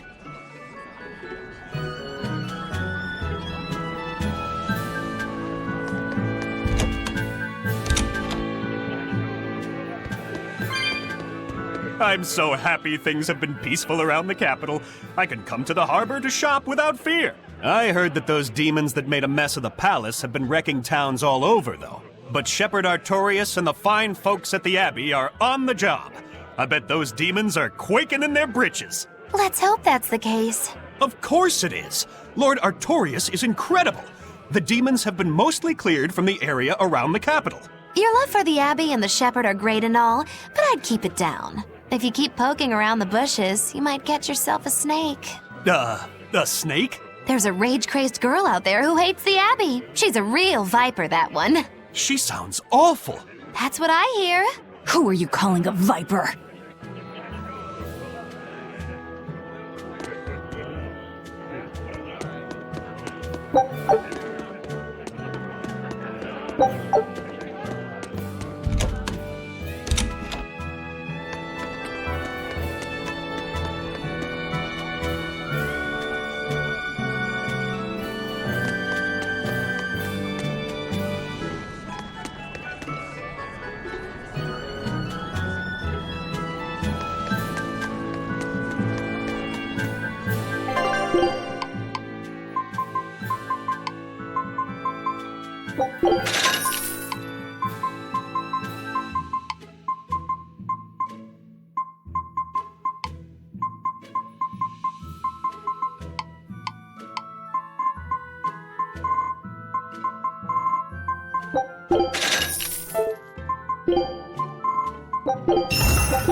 I can fight too!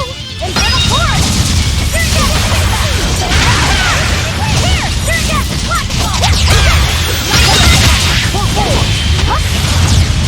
No Double haze!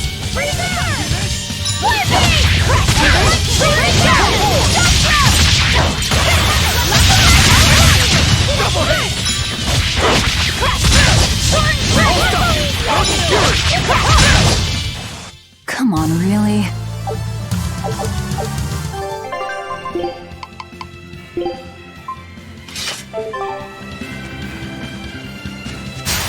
Here I come!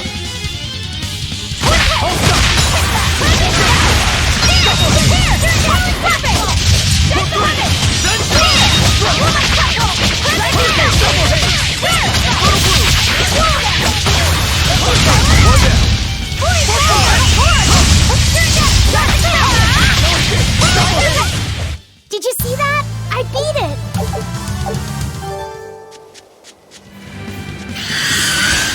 On to battle!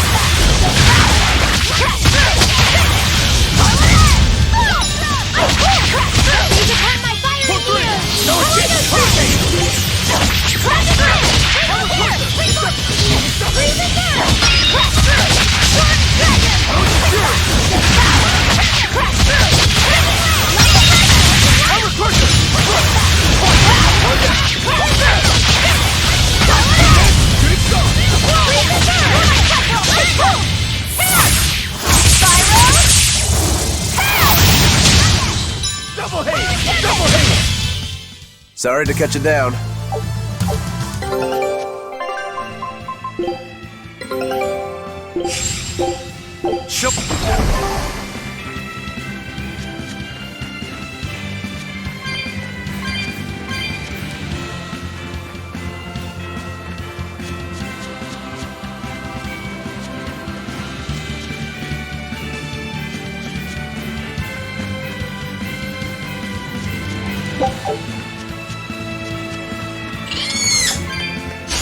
You'll be rust on my blade.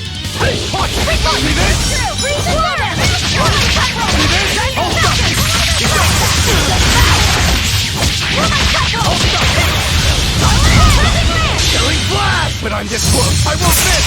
Form zero! Thunder!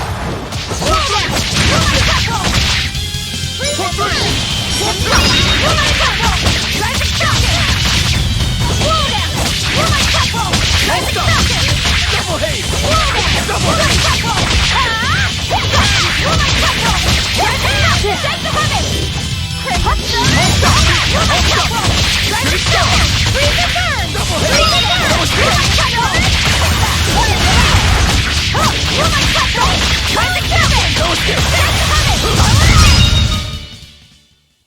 You're not hurt, are you? No, I'm fine.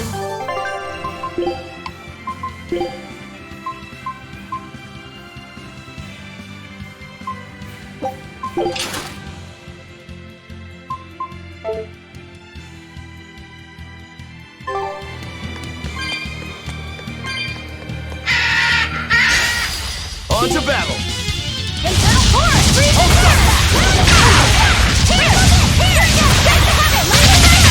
Here! I say! Internal force! Here! Not yet!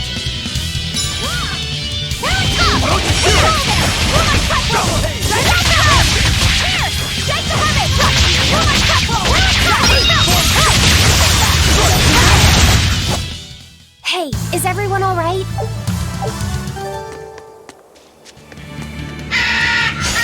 Don't waste my time. Internal force! Cleansing lance!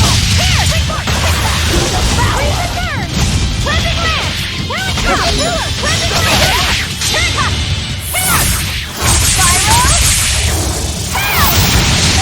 Hurricane double haze!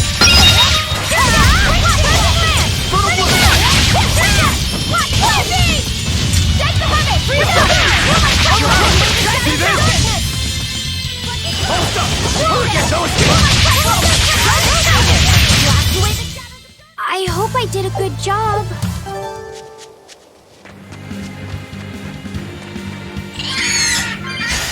Let's do our best!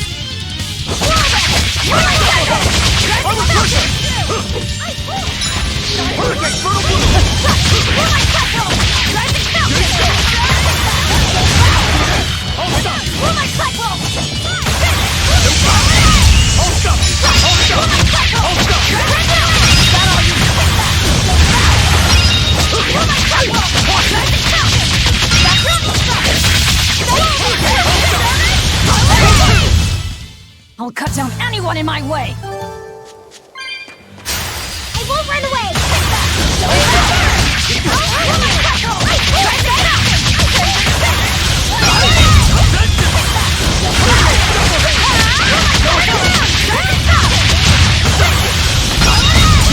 You're finished!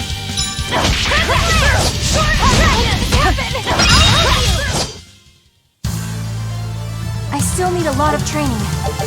Is training hard?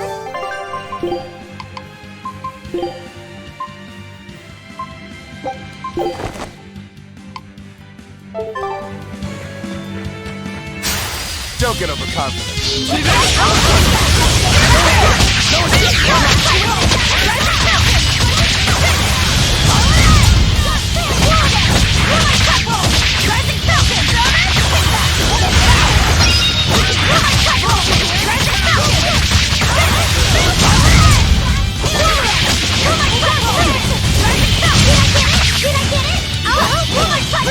I'll stop you! Deception! Double hit!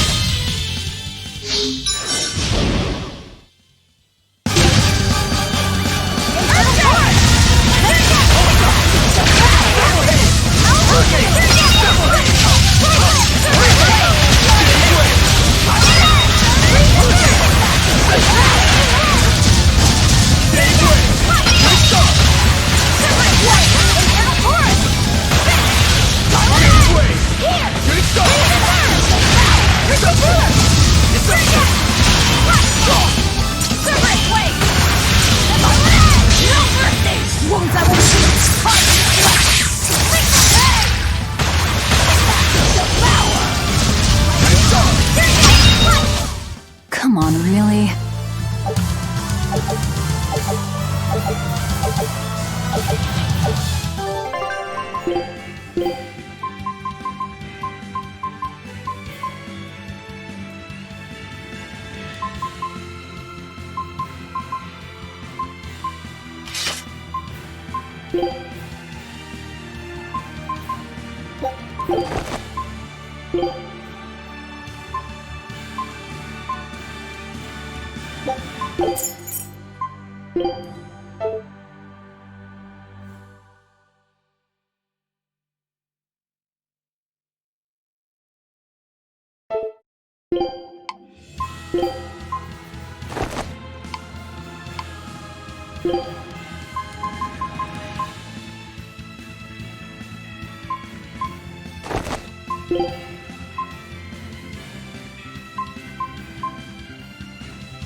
Fine, fine. I'll join your little combat crew.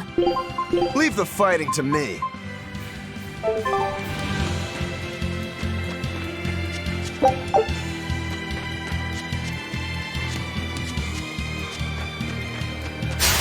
I'll end this quickly.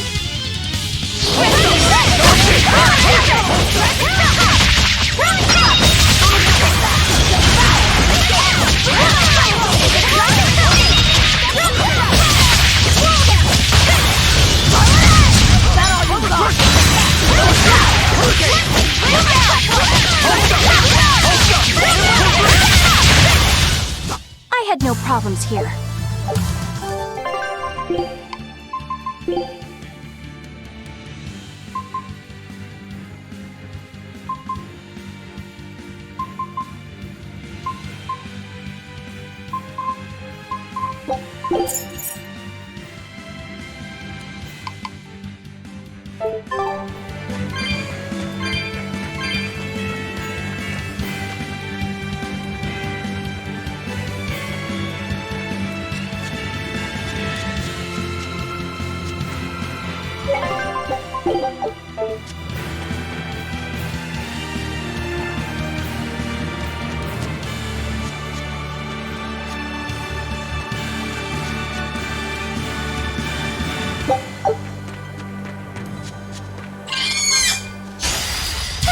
up spanking! Hold up!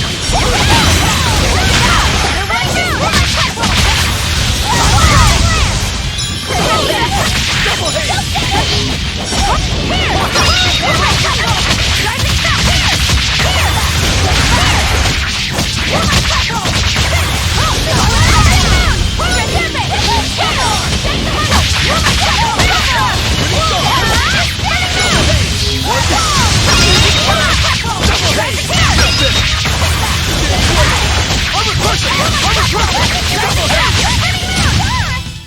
Well, that about does it.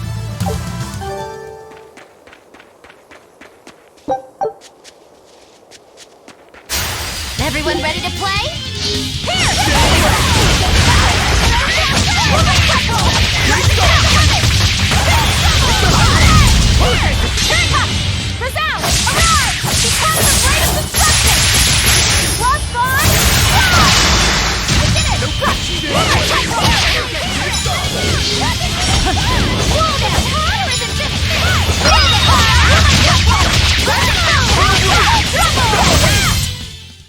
Even a short weapon is effective up close.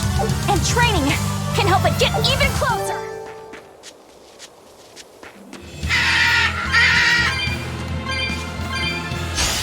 You better be ready.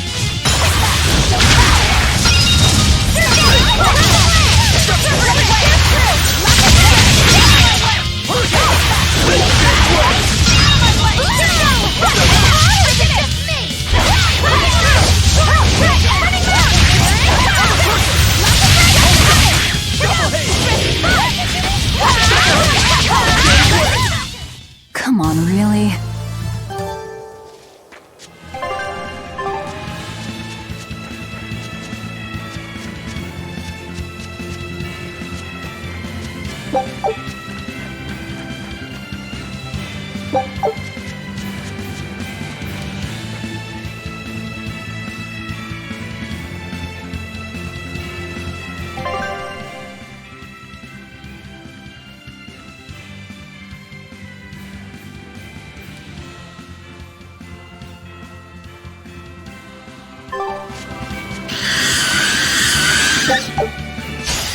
I'm extra good at beating up the weak ones!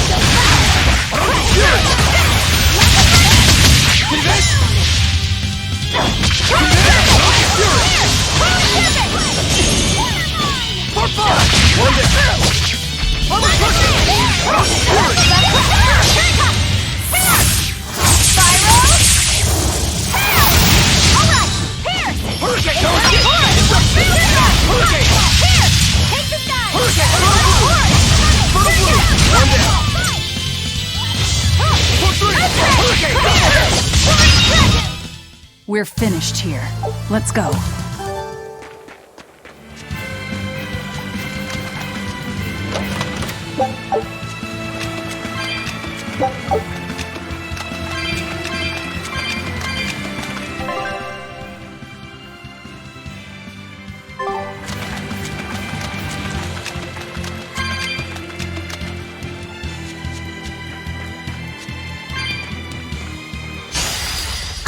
Good at beating up the weak ones!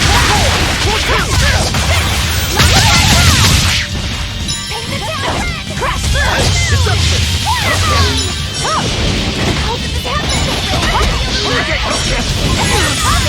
I'll try! Whoa there! I'll help you! Freeze it! Freeze it! Crash through! Hold up! Double hit! One, two! No escape! For three! Hold up! Watch it! Killing blast! But I'm this close! I won't miss! Form zero! Thunder! One down! Out fury!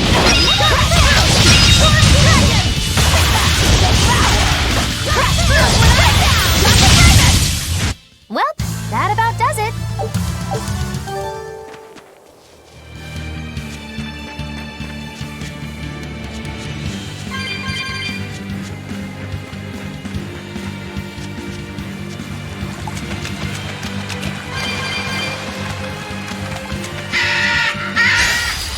Show you the beauty of my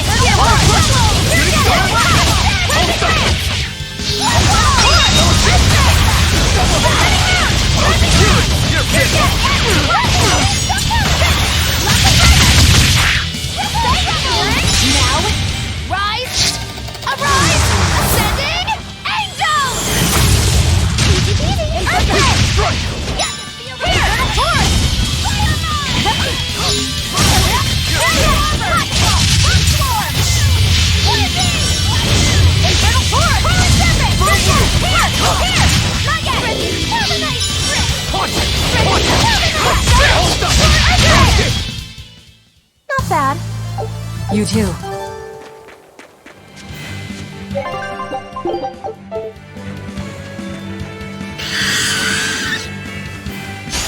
I'll finish this now. Shooting star! Gave way! Hold up! Double hit!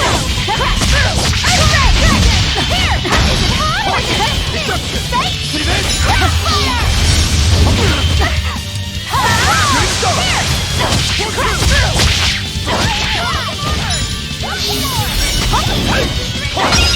Killing flash! But I'm this close, I won't miss! Form zero! Thunder! You're finished! Look what I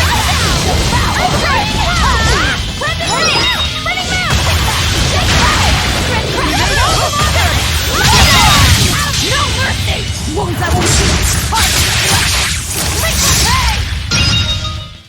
Did you think you could escape me?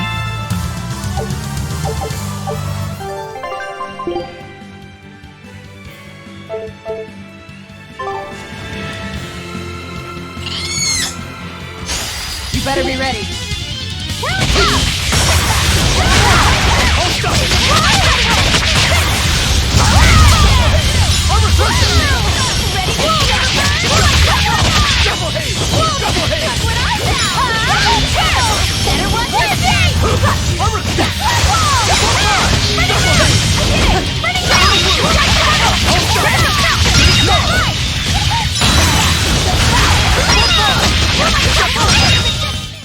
We're finished here. Let's go.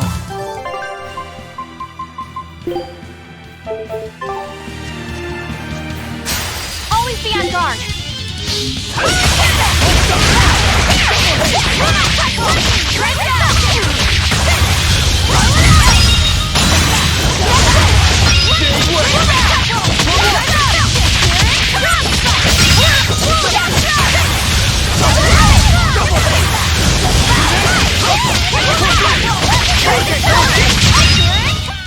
Come on, really?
That was tougher than I would have liked.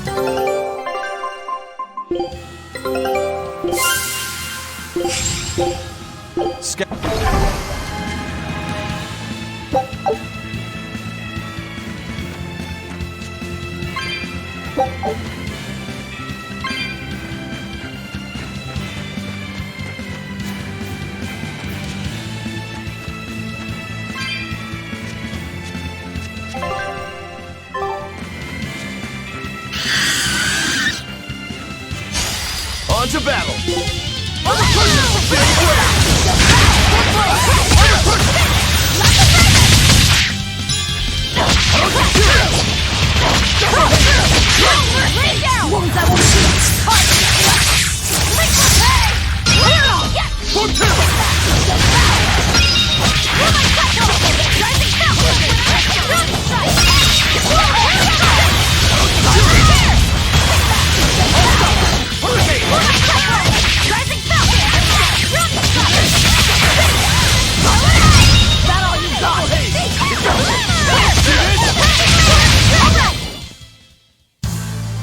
Your style is really...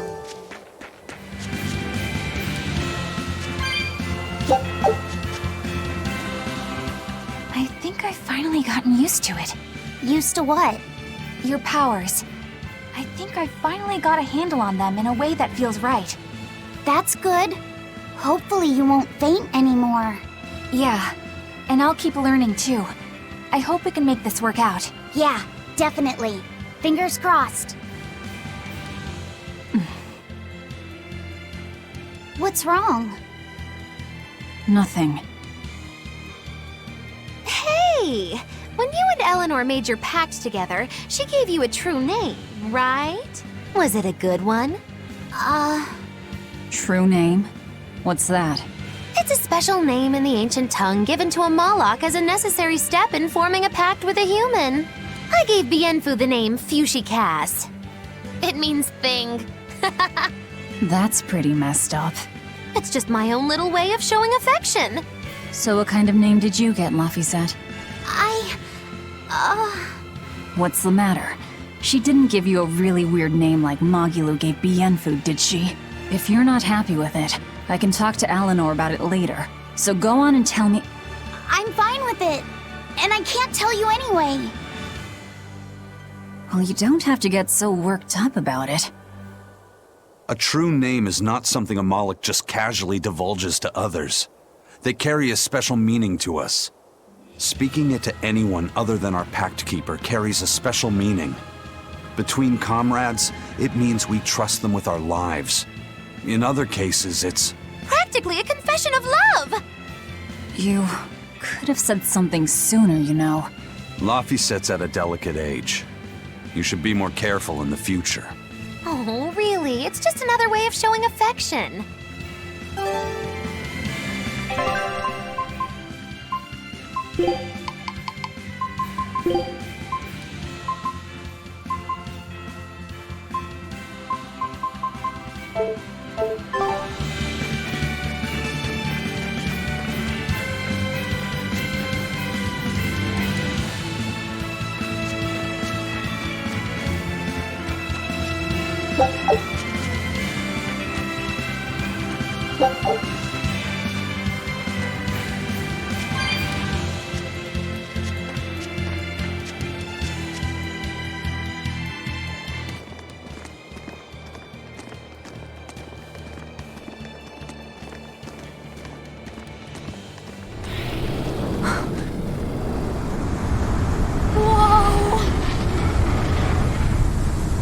Dragon.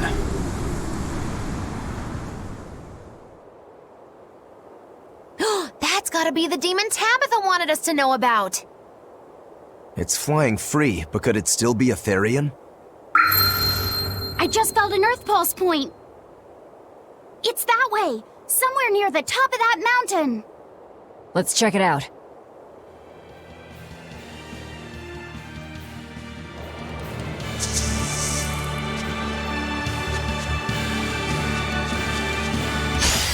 I challenge you! Infernal Force! Double haze! How did this happen? Hold up! Double haze! Good start!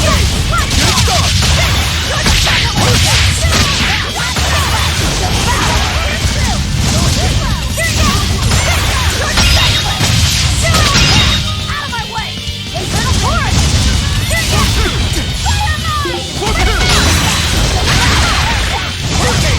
Fury! Not super quick! Infernal Force! Hurricane! Hold up!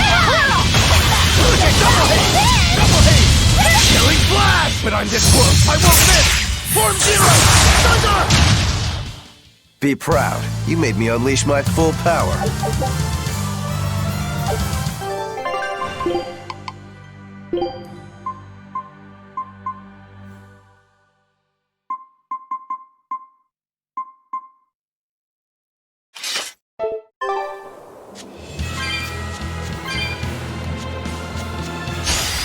You'll be rust on my blade!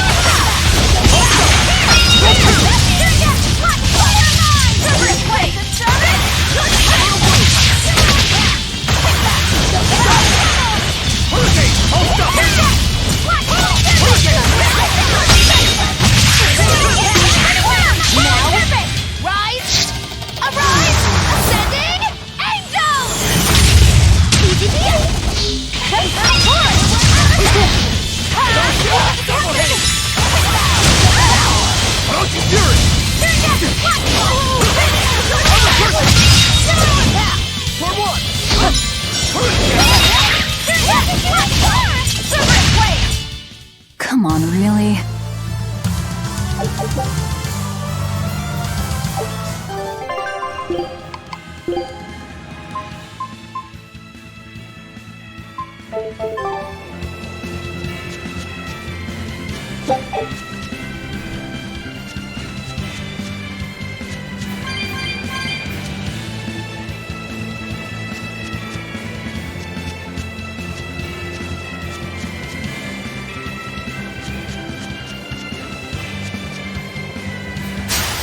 On to battle!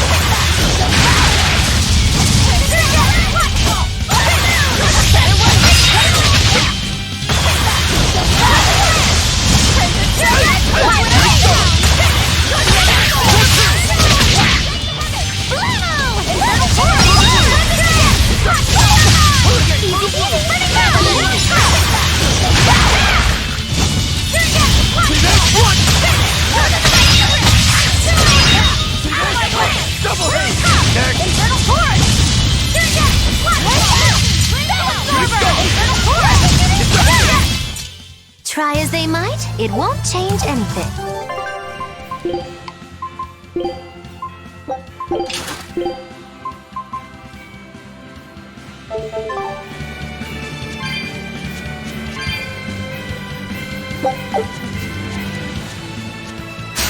Always ready to fight! Infernal Force!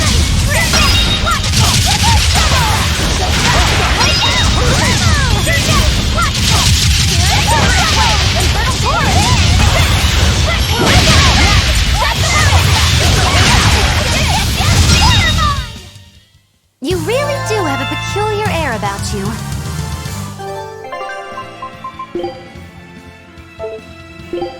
You want me in? Fine. Don't get overconfident.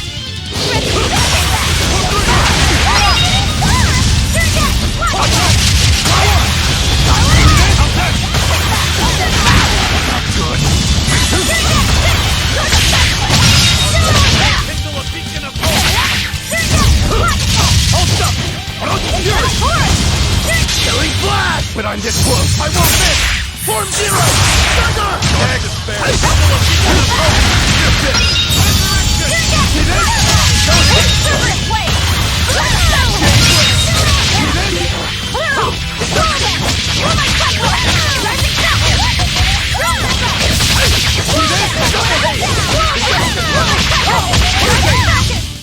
Well, that about does it.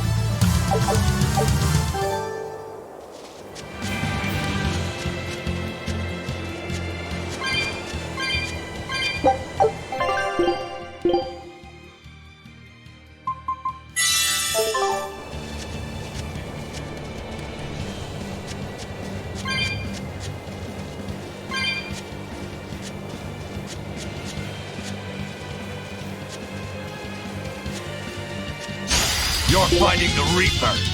Infernal Force!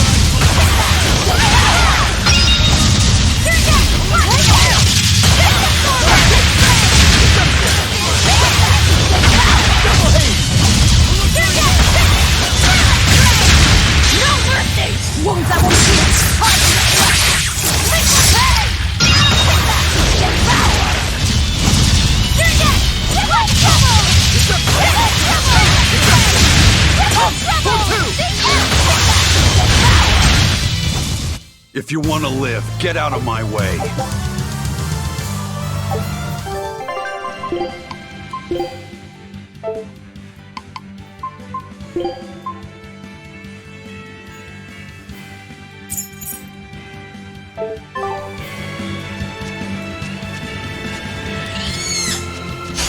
Always ready to fight.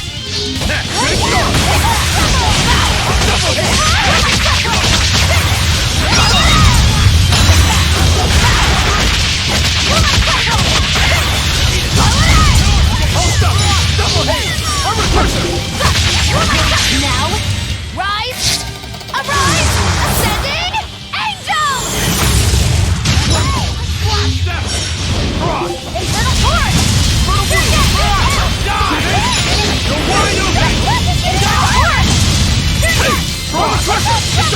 Look what I found! What in the world? Infernal Torch!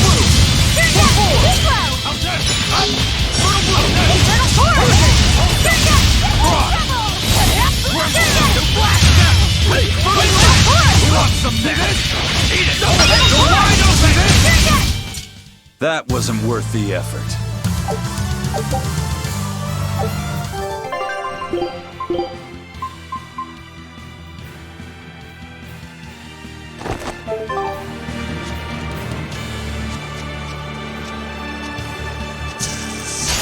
Don't get overconfident. For 3! Feel the burn? Dark despair, kindle a beacon of hope!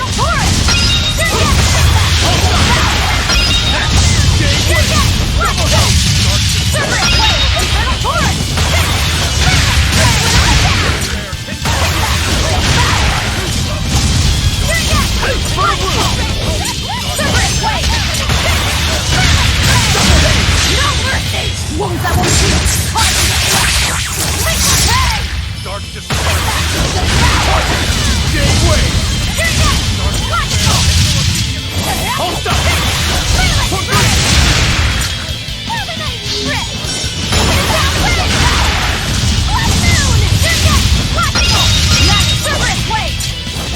Infernal Torch! You're wide open!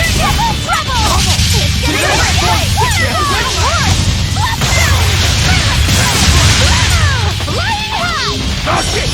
You're wide open! For 3! Killing flash! But I'm this close! I won't miss!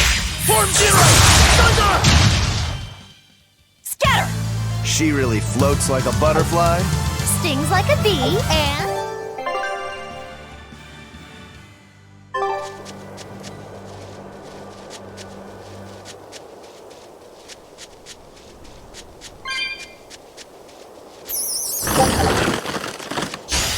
You're fighting the Reaper!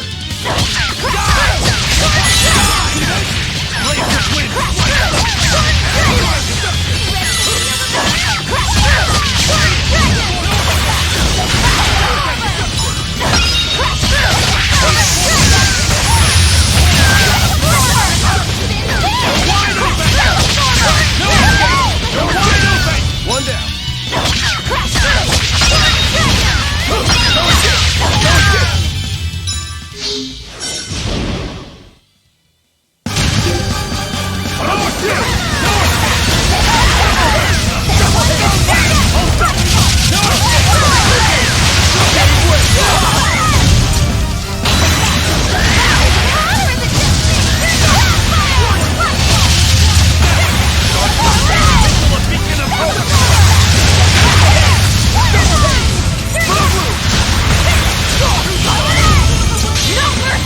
Wounds that won't shoot!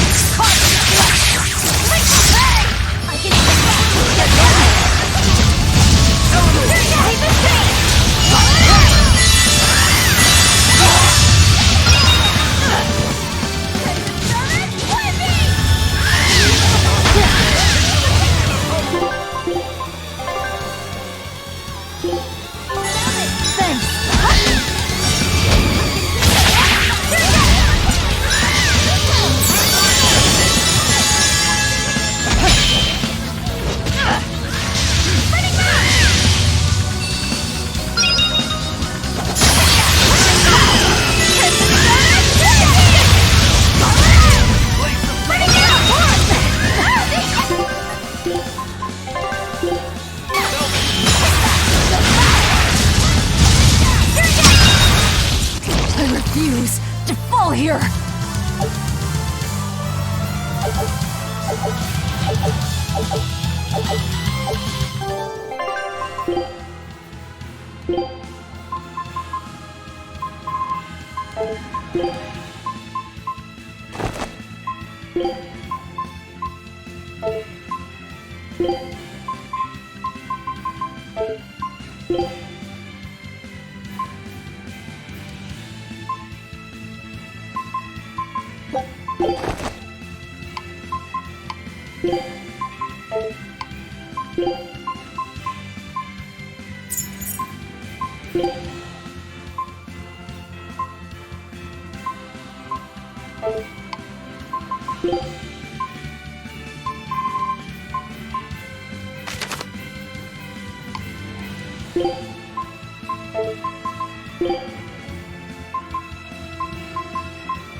Understood. Let's do our bet.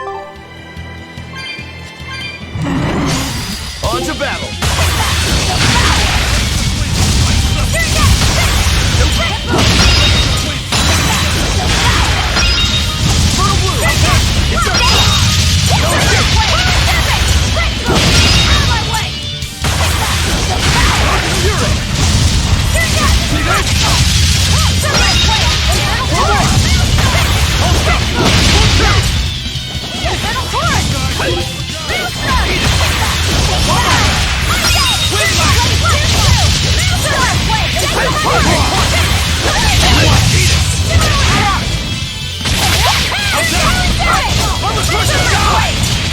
Ready to die? Think you can dodge? Just try! Perfect mayhem!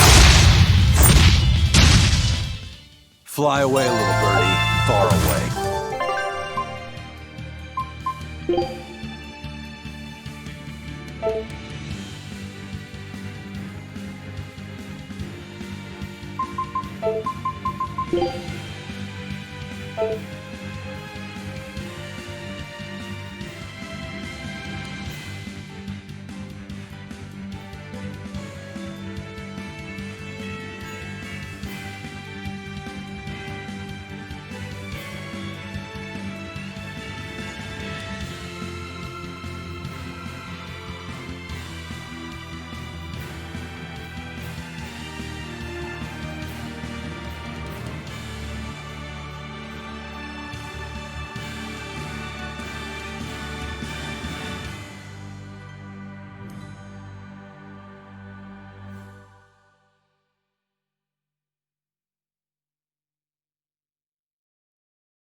Better be ready.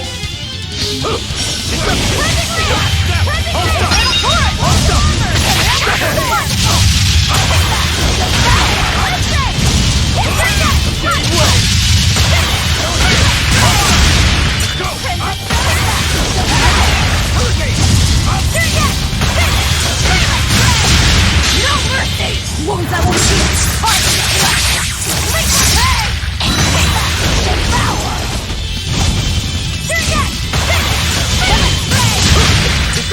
Up 1, 2! You're wide open!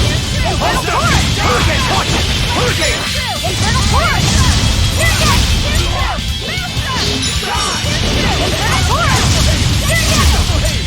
No escape! Internal force!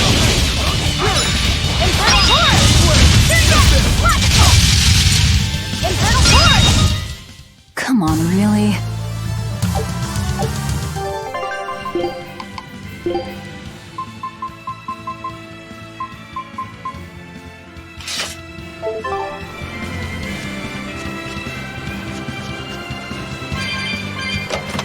On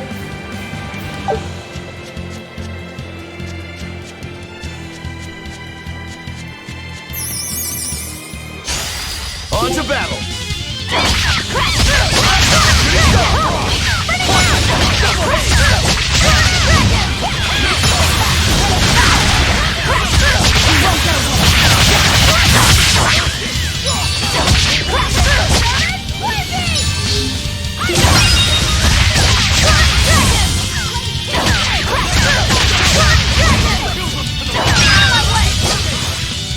Ready to die? Think you can dodge?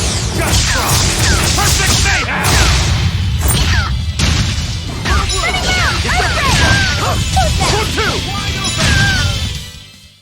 You're just lucky I made it quick.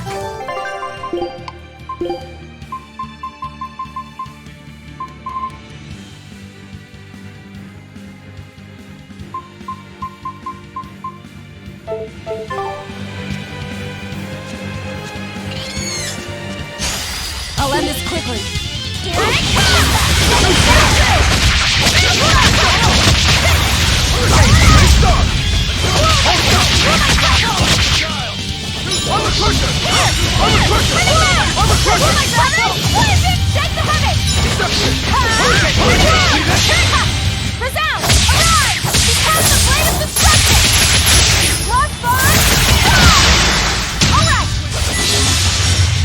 No escape!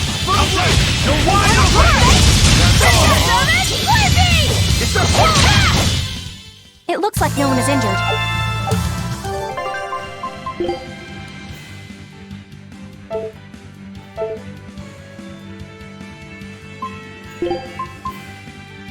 Right. You've got my... I'll finish this quick!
We're finished here. Let's go. I knew this would be big. What a treasure! Scout.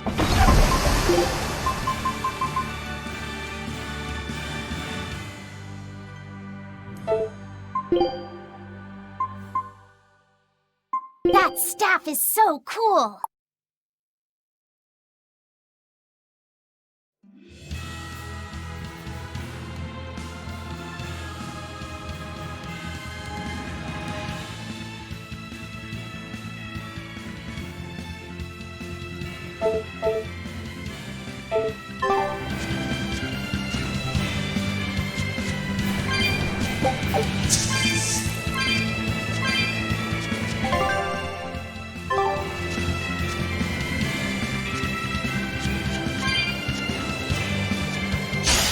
I can fight too!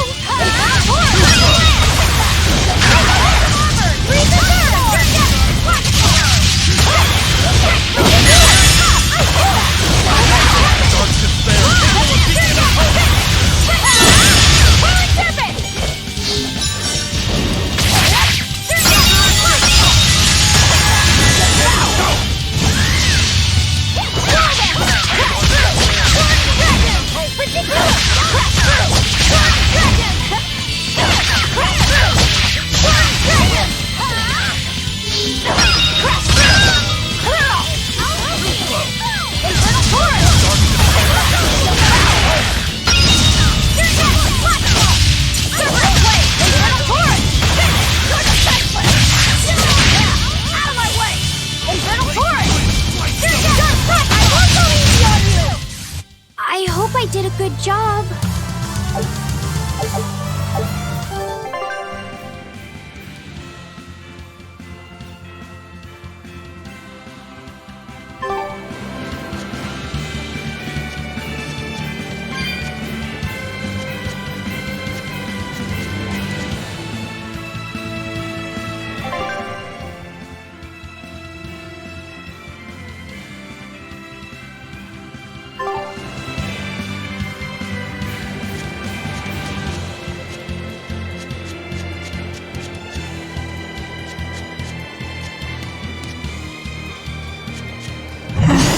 Here I come!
This fight is over!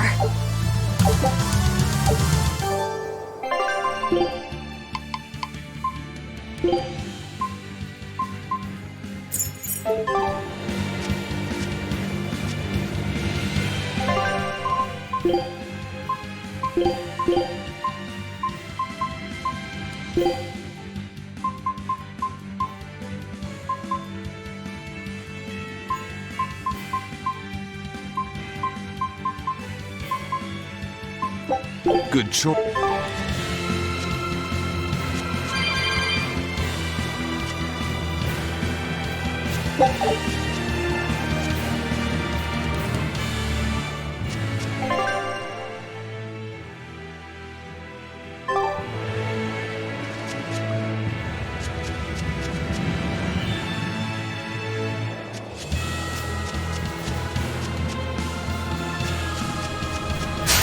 I'll finish this quick.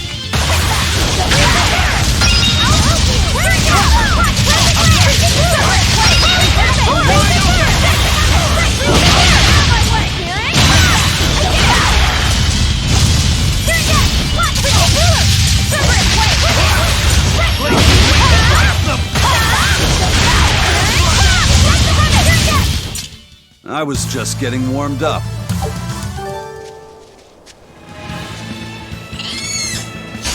I'm ready for this.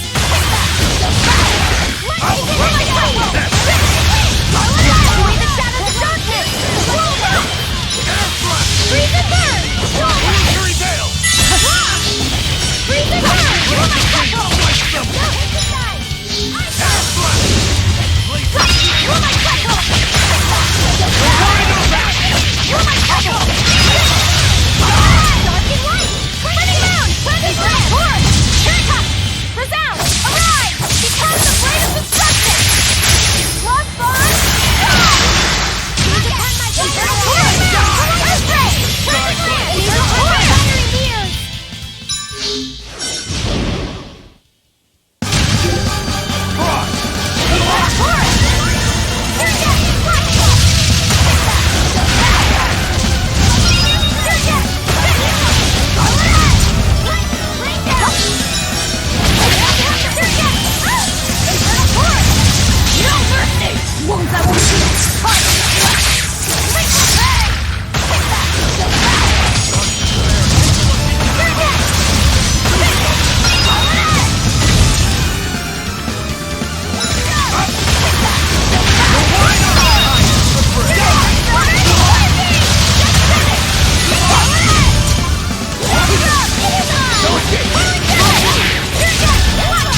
stop fooling around. But I'm serious about my fooling.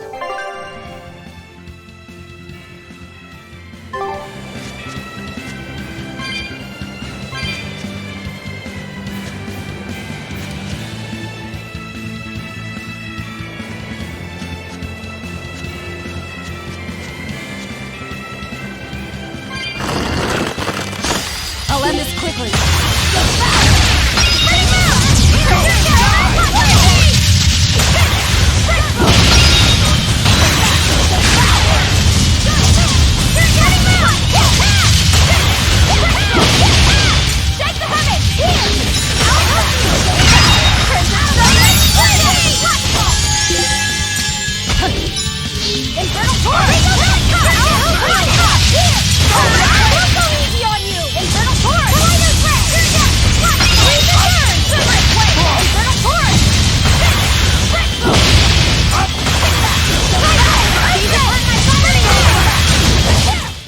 If you want to live, get out of my way.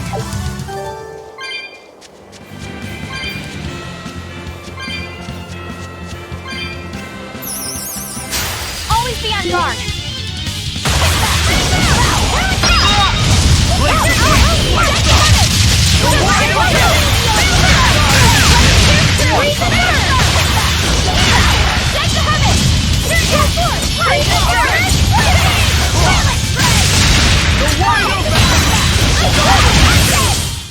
If you want to live, get out of my way.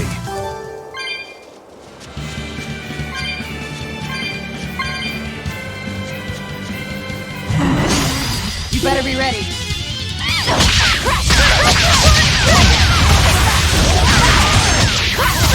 You won't get away.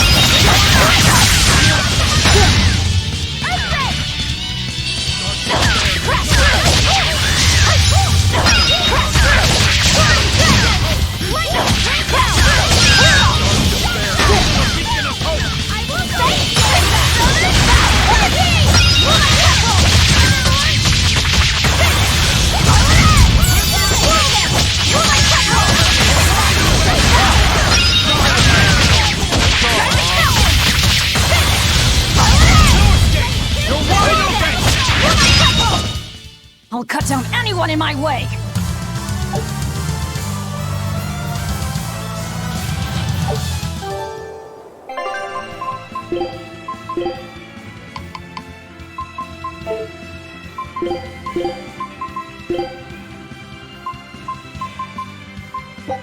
Cooking! I challenge you!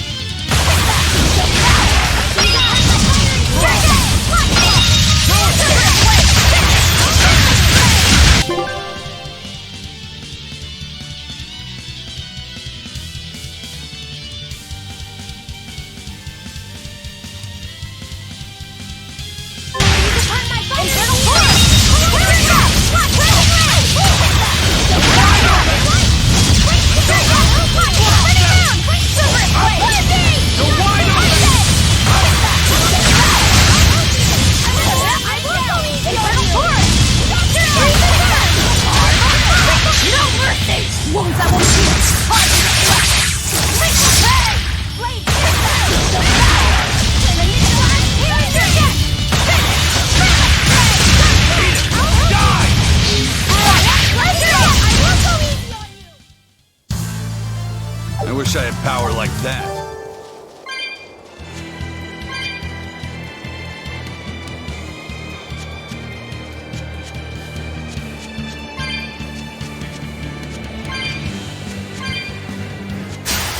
Don't waste my time.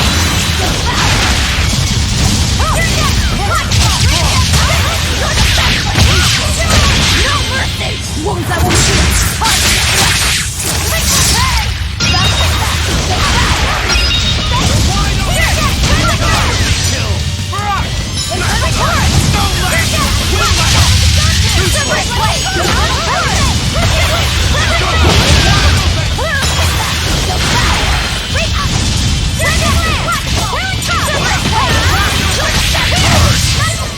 If you want to live, get out of my way. Yeah, I can really feel the Earth pulse now. It's up above. Guess we're in for some mountain climbing then.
I can't wait to take a good look around.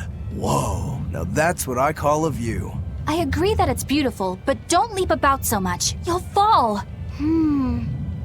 I can sense many Earth pulses under this place. I figured you'd notice that. An intricate web of Earth pulses crisscrosses the land under the Aldina Plains. Mountains like these would normally take tens of thousands of years to form, but these popped up in about a millennia. So the Earth pulses have affected the land?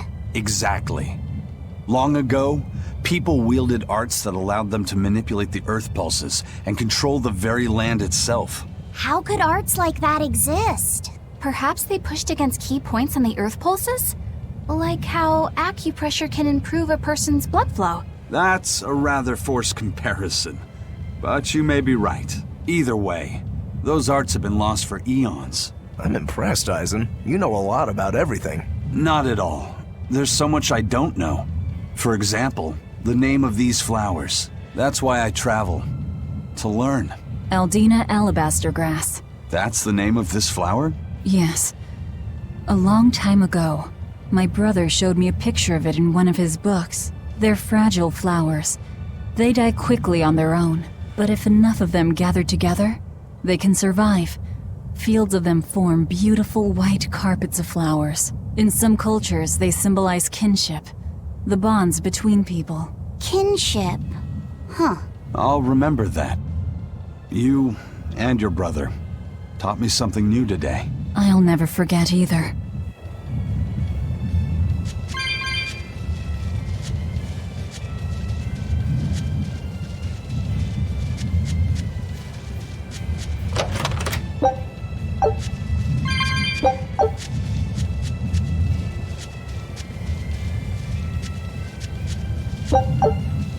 Here!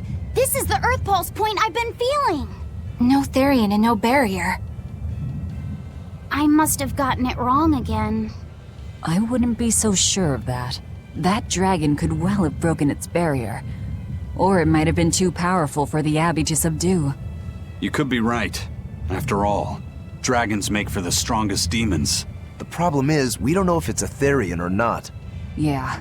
Let's stick with the plan and head to Stonebury to gather more information. Am I the only one here who thinks the real problem is how we're supposed to fight a frickin' dragon?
You're fighting the Reaper.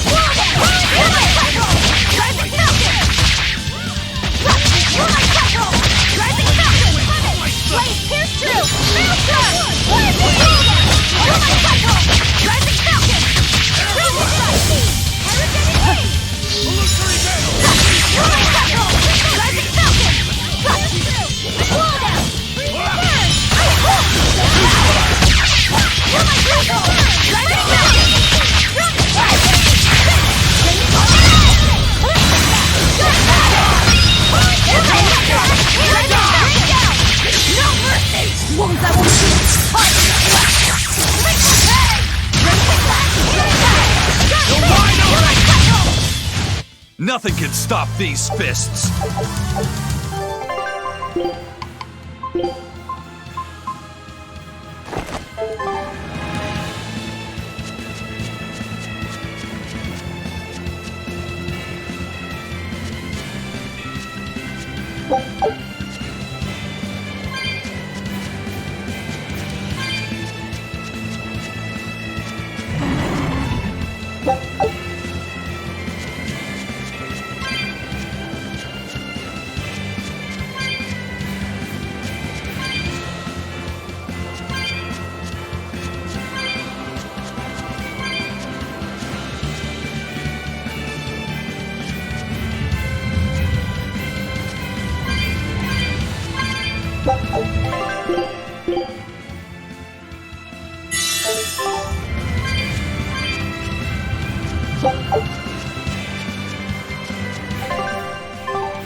I'm ready for this.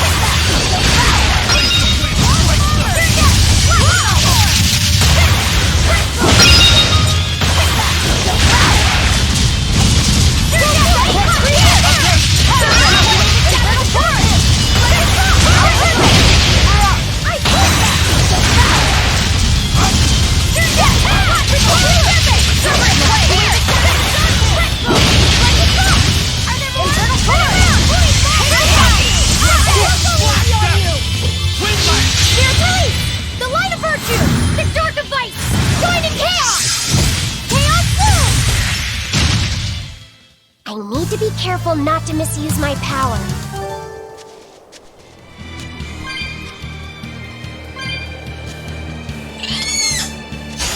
I'll end this quickly.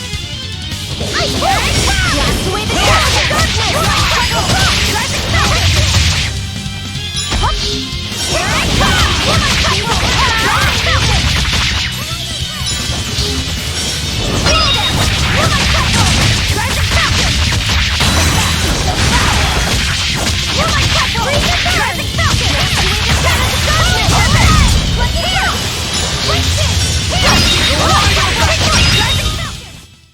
Is this also part of the Reaper's curse?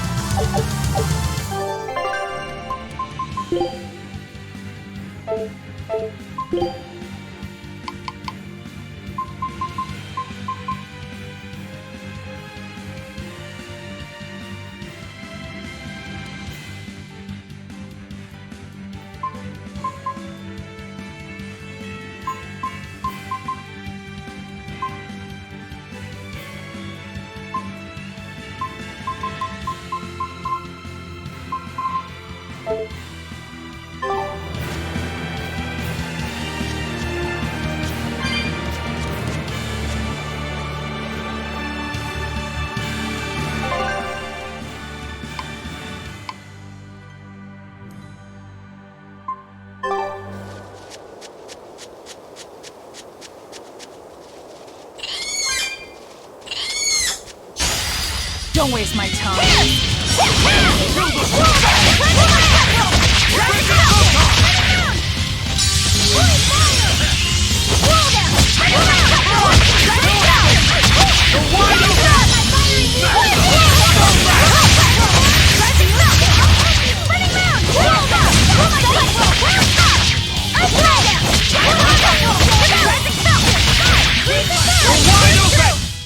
Hey, is everyone all right?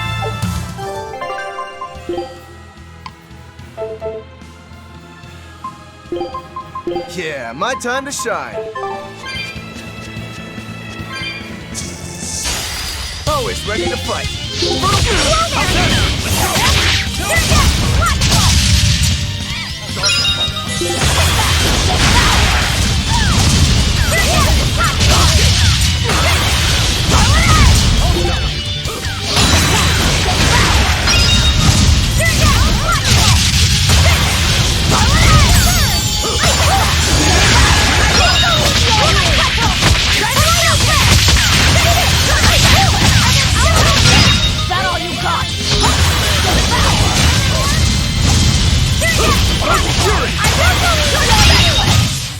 You won't get any pity or compassion from me.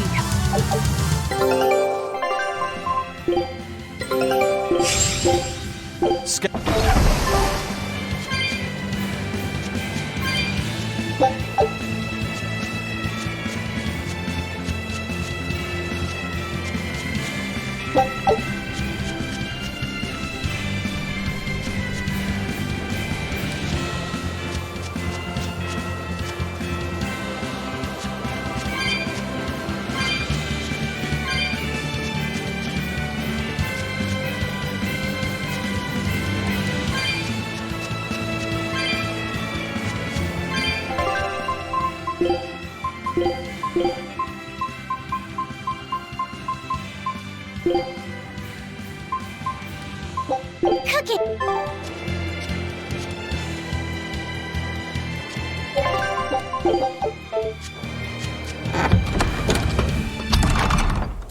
All right, if I were a Bloodwing... Yay!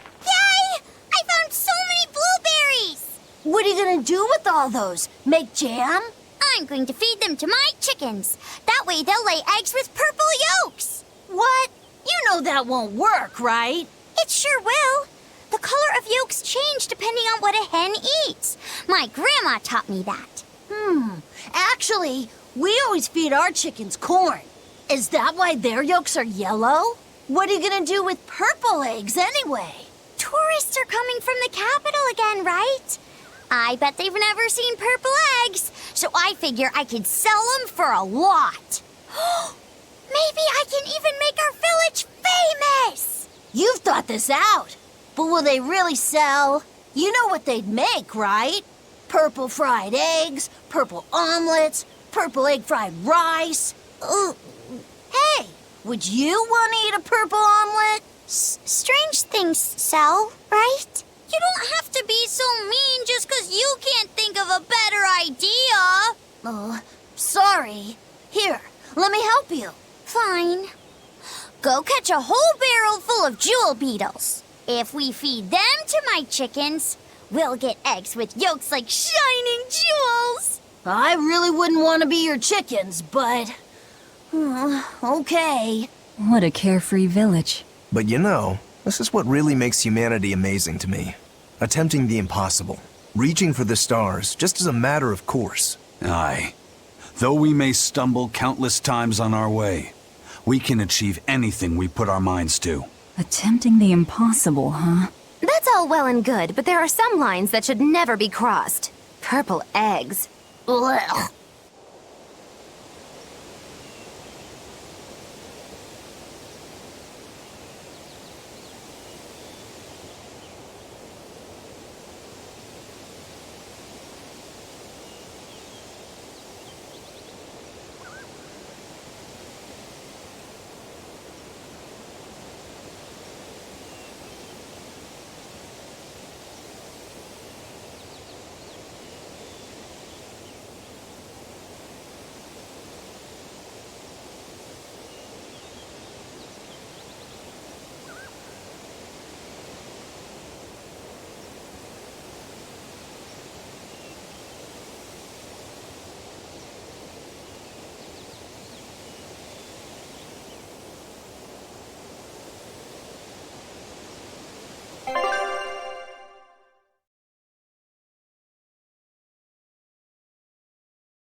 Raspberries, strawberries, blueberries. They all grow in abundance around Stonebury. We even have a fairy tale about it. One day the ground was covered with so many fallen berries, they all became stones. Stoneberries. Is that how the town got its name? The spelling has changed some, but yes. Berries are an important part of this village. We harvest local berries to make jams, pastries, gels, and all sorts of sweets. Berry-flavored gels! I've never had one. We've exported our jam and fruit for a while now, but our raspberry gels are still being perfected. Aw, rats. Are the vegetables growing in that field special too? I don't think I've ever seen anything like them before. You've got sharp eyes. But that's right. They're a rare species of wild potato. They're red and they're called radish bells. We discovered them in the mountains nearby. Sadly, the potatoes are actually highly poisonous. Really? They look so good. They do, but the skin and the sprouts are toxic. If you aren't careful when removing them, it's Poisonville for you. Deadly poison aside, they're sweet, fluffy, and go great with butter. And when they're fried nice and crispy, they're the best. So just skin them and sell them. What's the problem? Yes, we've thought of that, but the way they are now, you have to peel off quite a bit before you get to the edible part. Peel one as big as your fist, and all you get for your trouble is a bit of meat the size of an egg yolk. That's why we're selectively breeding them. One day, they'll have only a thin layer of poisonous skin. Why not breed them to get rid of the poison altogether? With no poison, bugs will eat them, and they'll be more vulnerable to cold and heat. With potatoes, as with people, getting rid of everything harmful isn't always for the best.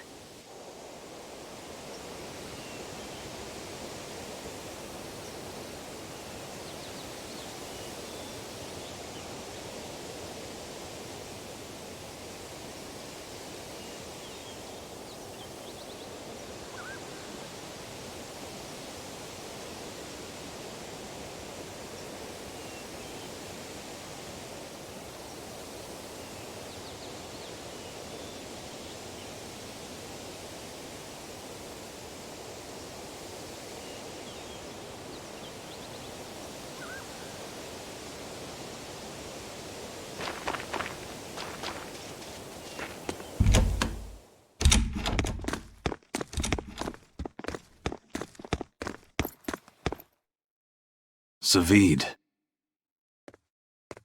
Well, hello, sailor.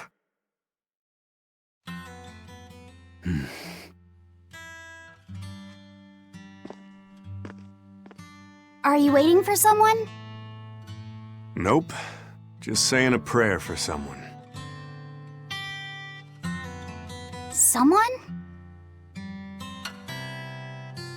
Let's go. Clearly there aren't any Bloodwings here. You're just going to leave? I'm right here. Everybody has times they need to be alone.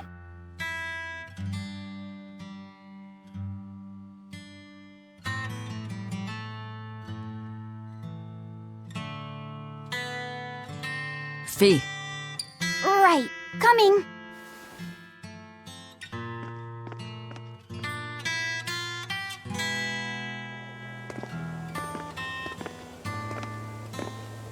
What do you think he was praying about?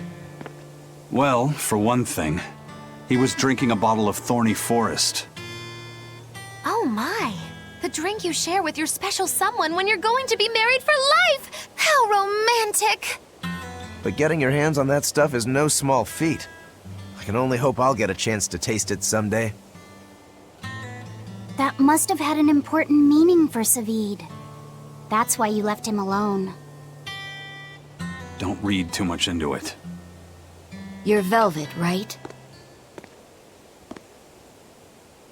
Huh, you must be the one who's seen the demon we're after. We saw a big snake-looking dragon fly over on the way here. Is that what you saw too? Yes, that's the one. It nests at the top of the mountain in Aldina Plains. We went to look ourselves. No dragon. It only returns to its nest on rainy days. Rainy days, you say?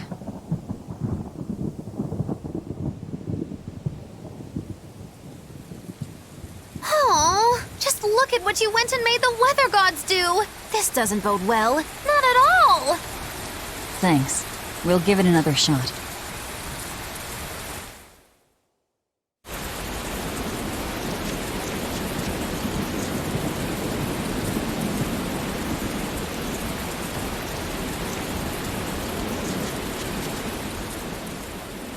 The water around here is ideal for producing wine and spirits. I've been thinking about fermenting something new. What will you make? This region's specialty is berries, so a berry wine?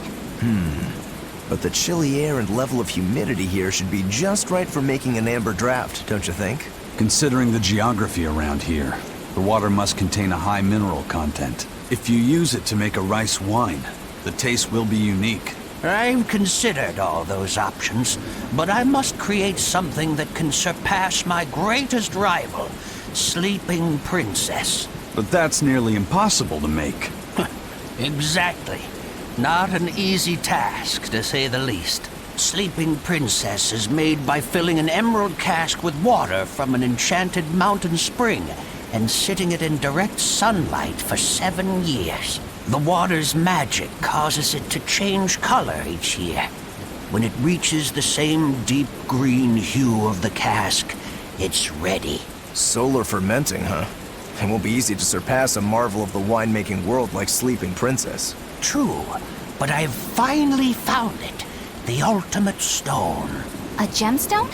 Will you make a cask from it? That would just make it an imitation. No. What I found can only be called a natural rock filter. You're filtering wine with a rock? Deep in the heart of these mountains, I found a stone that absorbs liquids. I tried using it to filter a berry wine.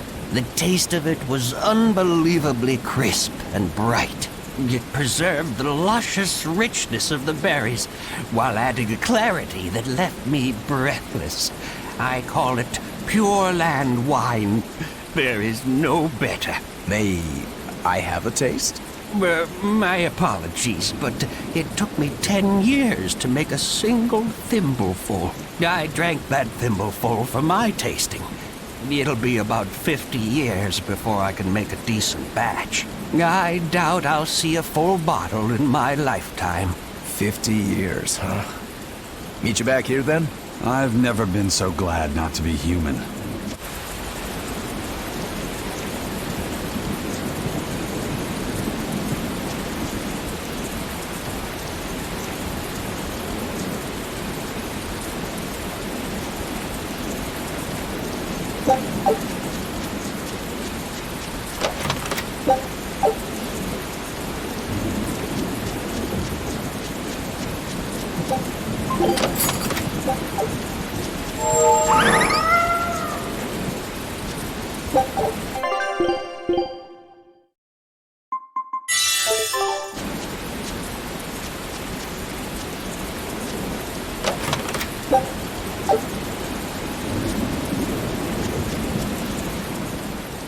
I was on my way home from a trip to Logres, crossing the Aldina Plains, when I saw it. Rain was pouring as if from buckets, and the wind was so strong I could hardly stay on my feet. From the vast darkness of the sky, a monster of tremendous size descended, like the essence of the storm itself. A huge flying demon?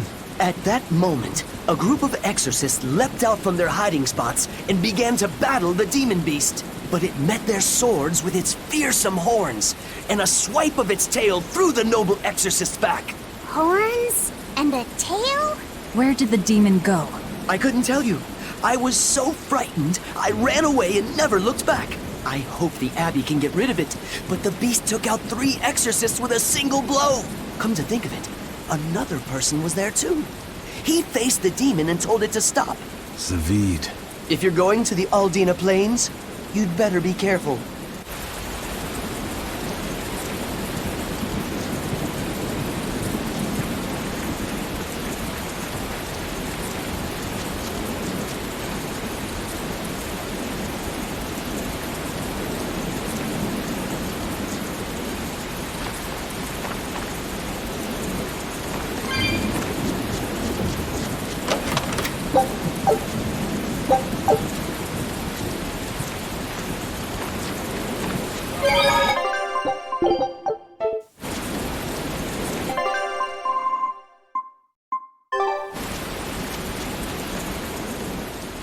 Stonebury hasn't had much luck growing just yet, but this pioneer town has a lot of potential. Trees grow well here, and the lumber is of great quality. Oh, we're also close to the quarries, so stone isn't a problem. As long as the demons are contained, this country will rebuild. The need for stone and lumber will soar.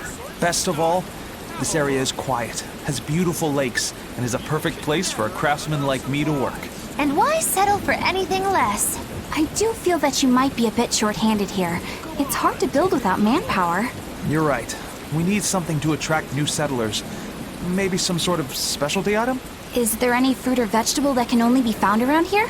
There is a type of potato called the radish bell that we grow, but it's got a few, quirks. If you want to attract people, you should just ring a bell. Come to Stonebury, where the money grows on trees. A bell tower, huh? That might actually work. We can even use local stones for the bell. The Stonebury Stone Belfry. It won't work. Huh? Try hitting a rock. Doesn't ring. Ah, how could I have missed that? I'm still such a novice. My master taught me better than this. Think before you build. That's what he always said. I need to do better and not sully his name. Go on, take a good look. You need...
Eleanor Hume, reporting for duty.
Hey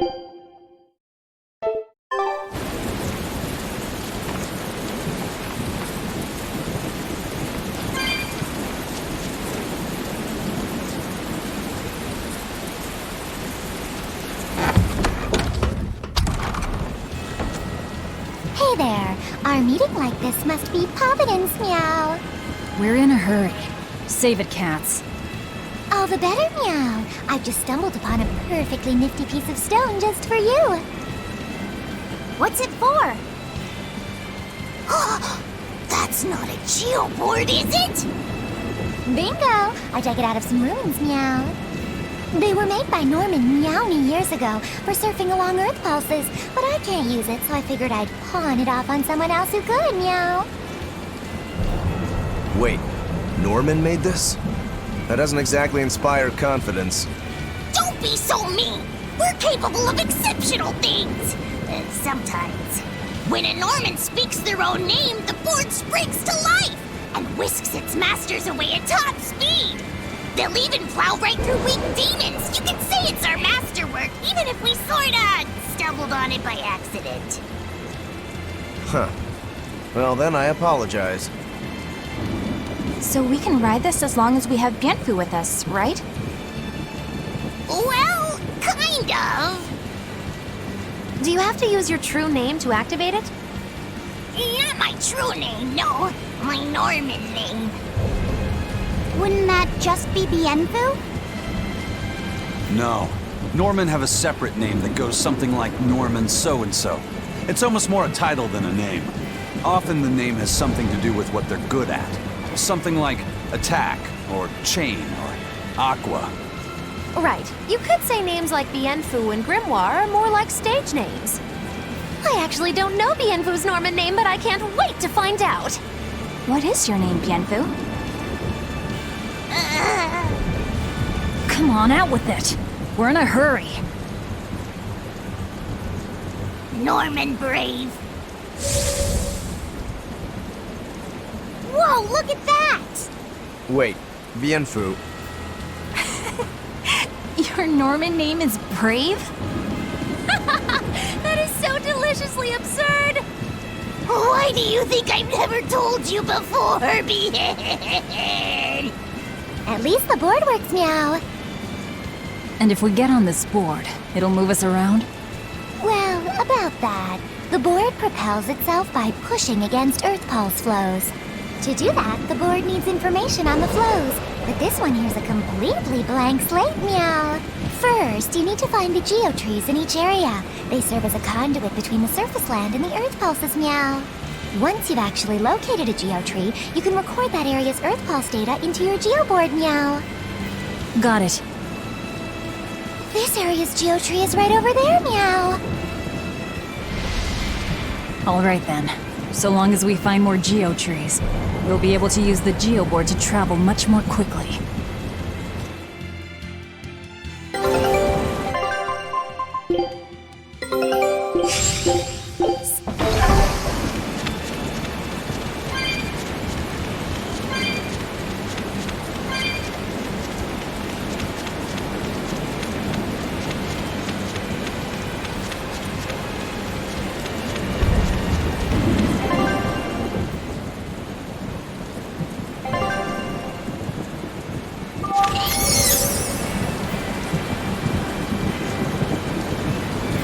Well, that's going to come in handy. Yeah, and it's a lot of fun to ride, too. I could get used to this.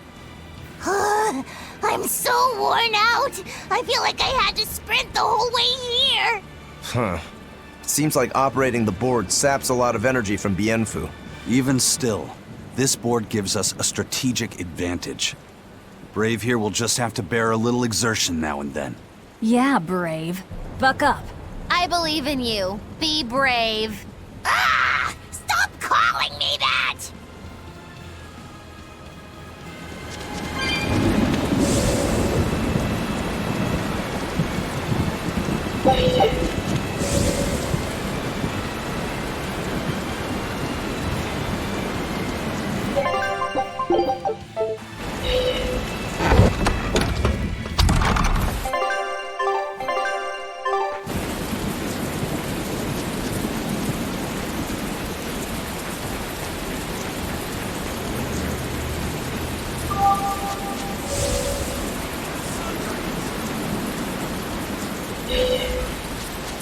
Bye.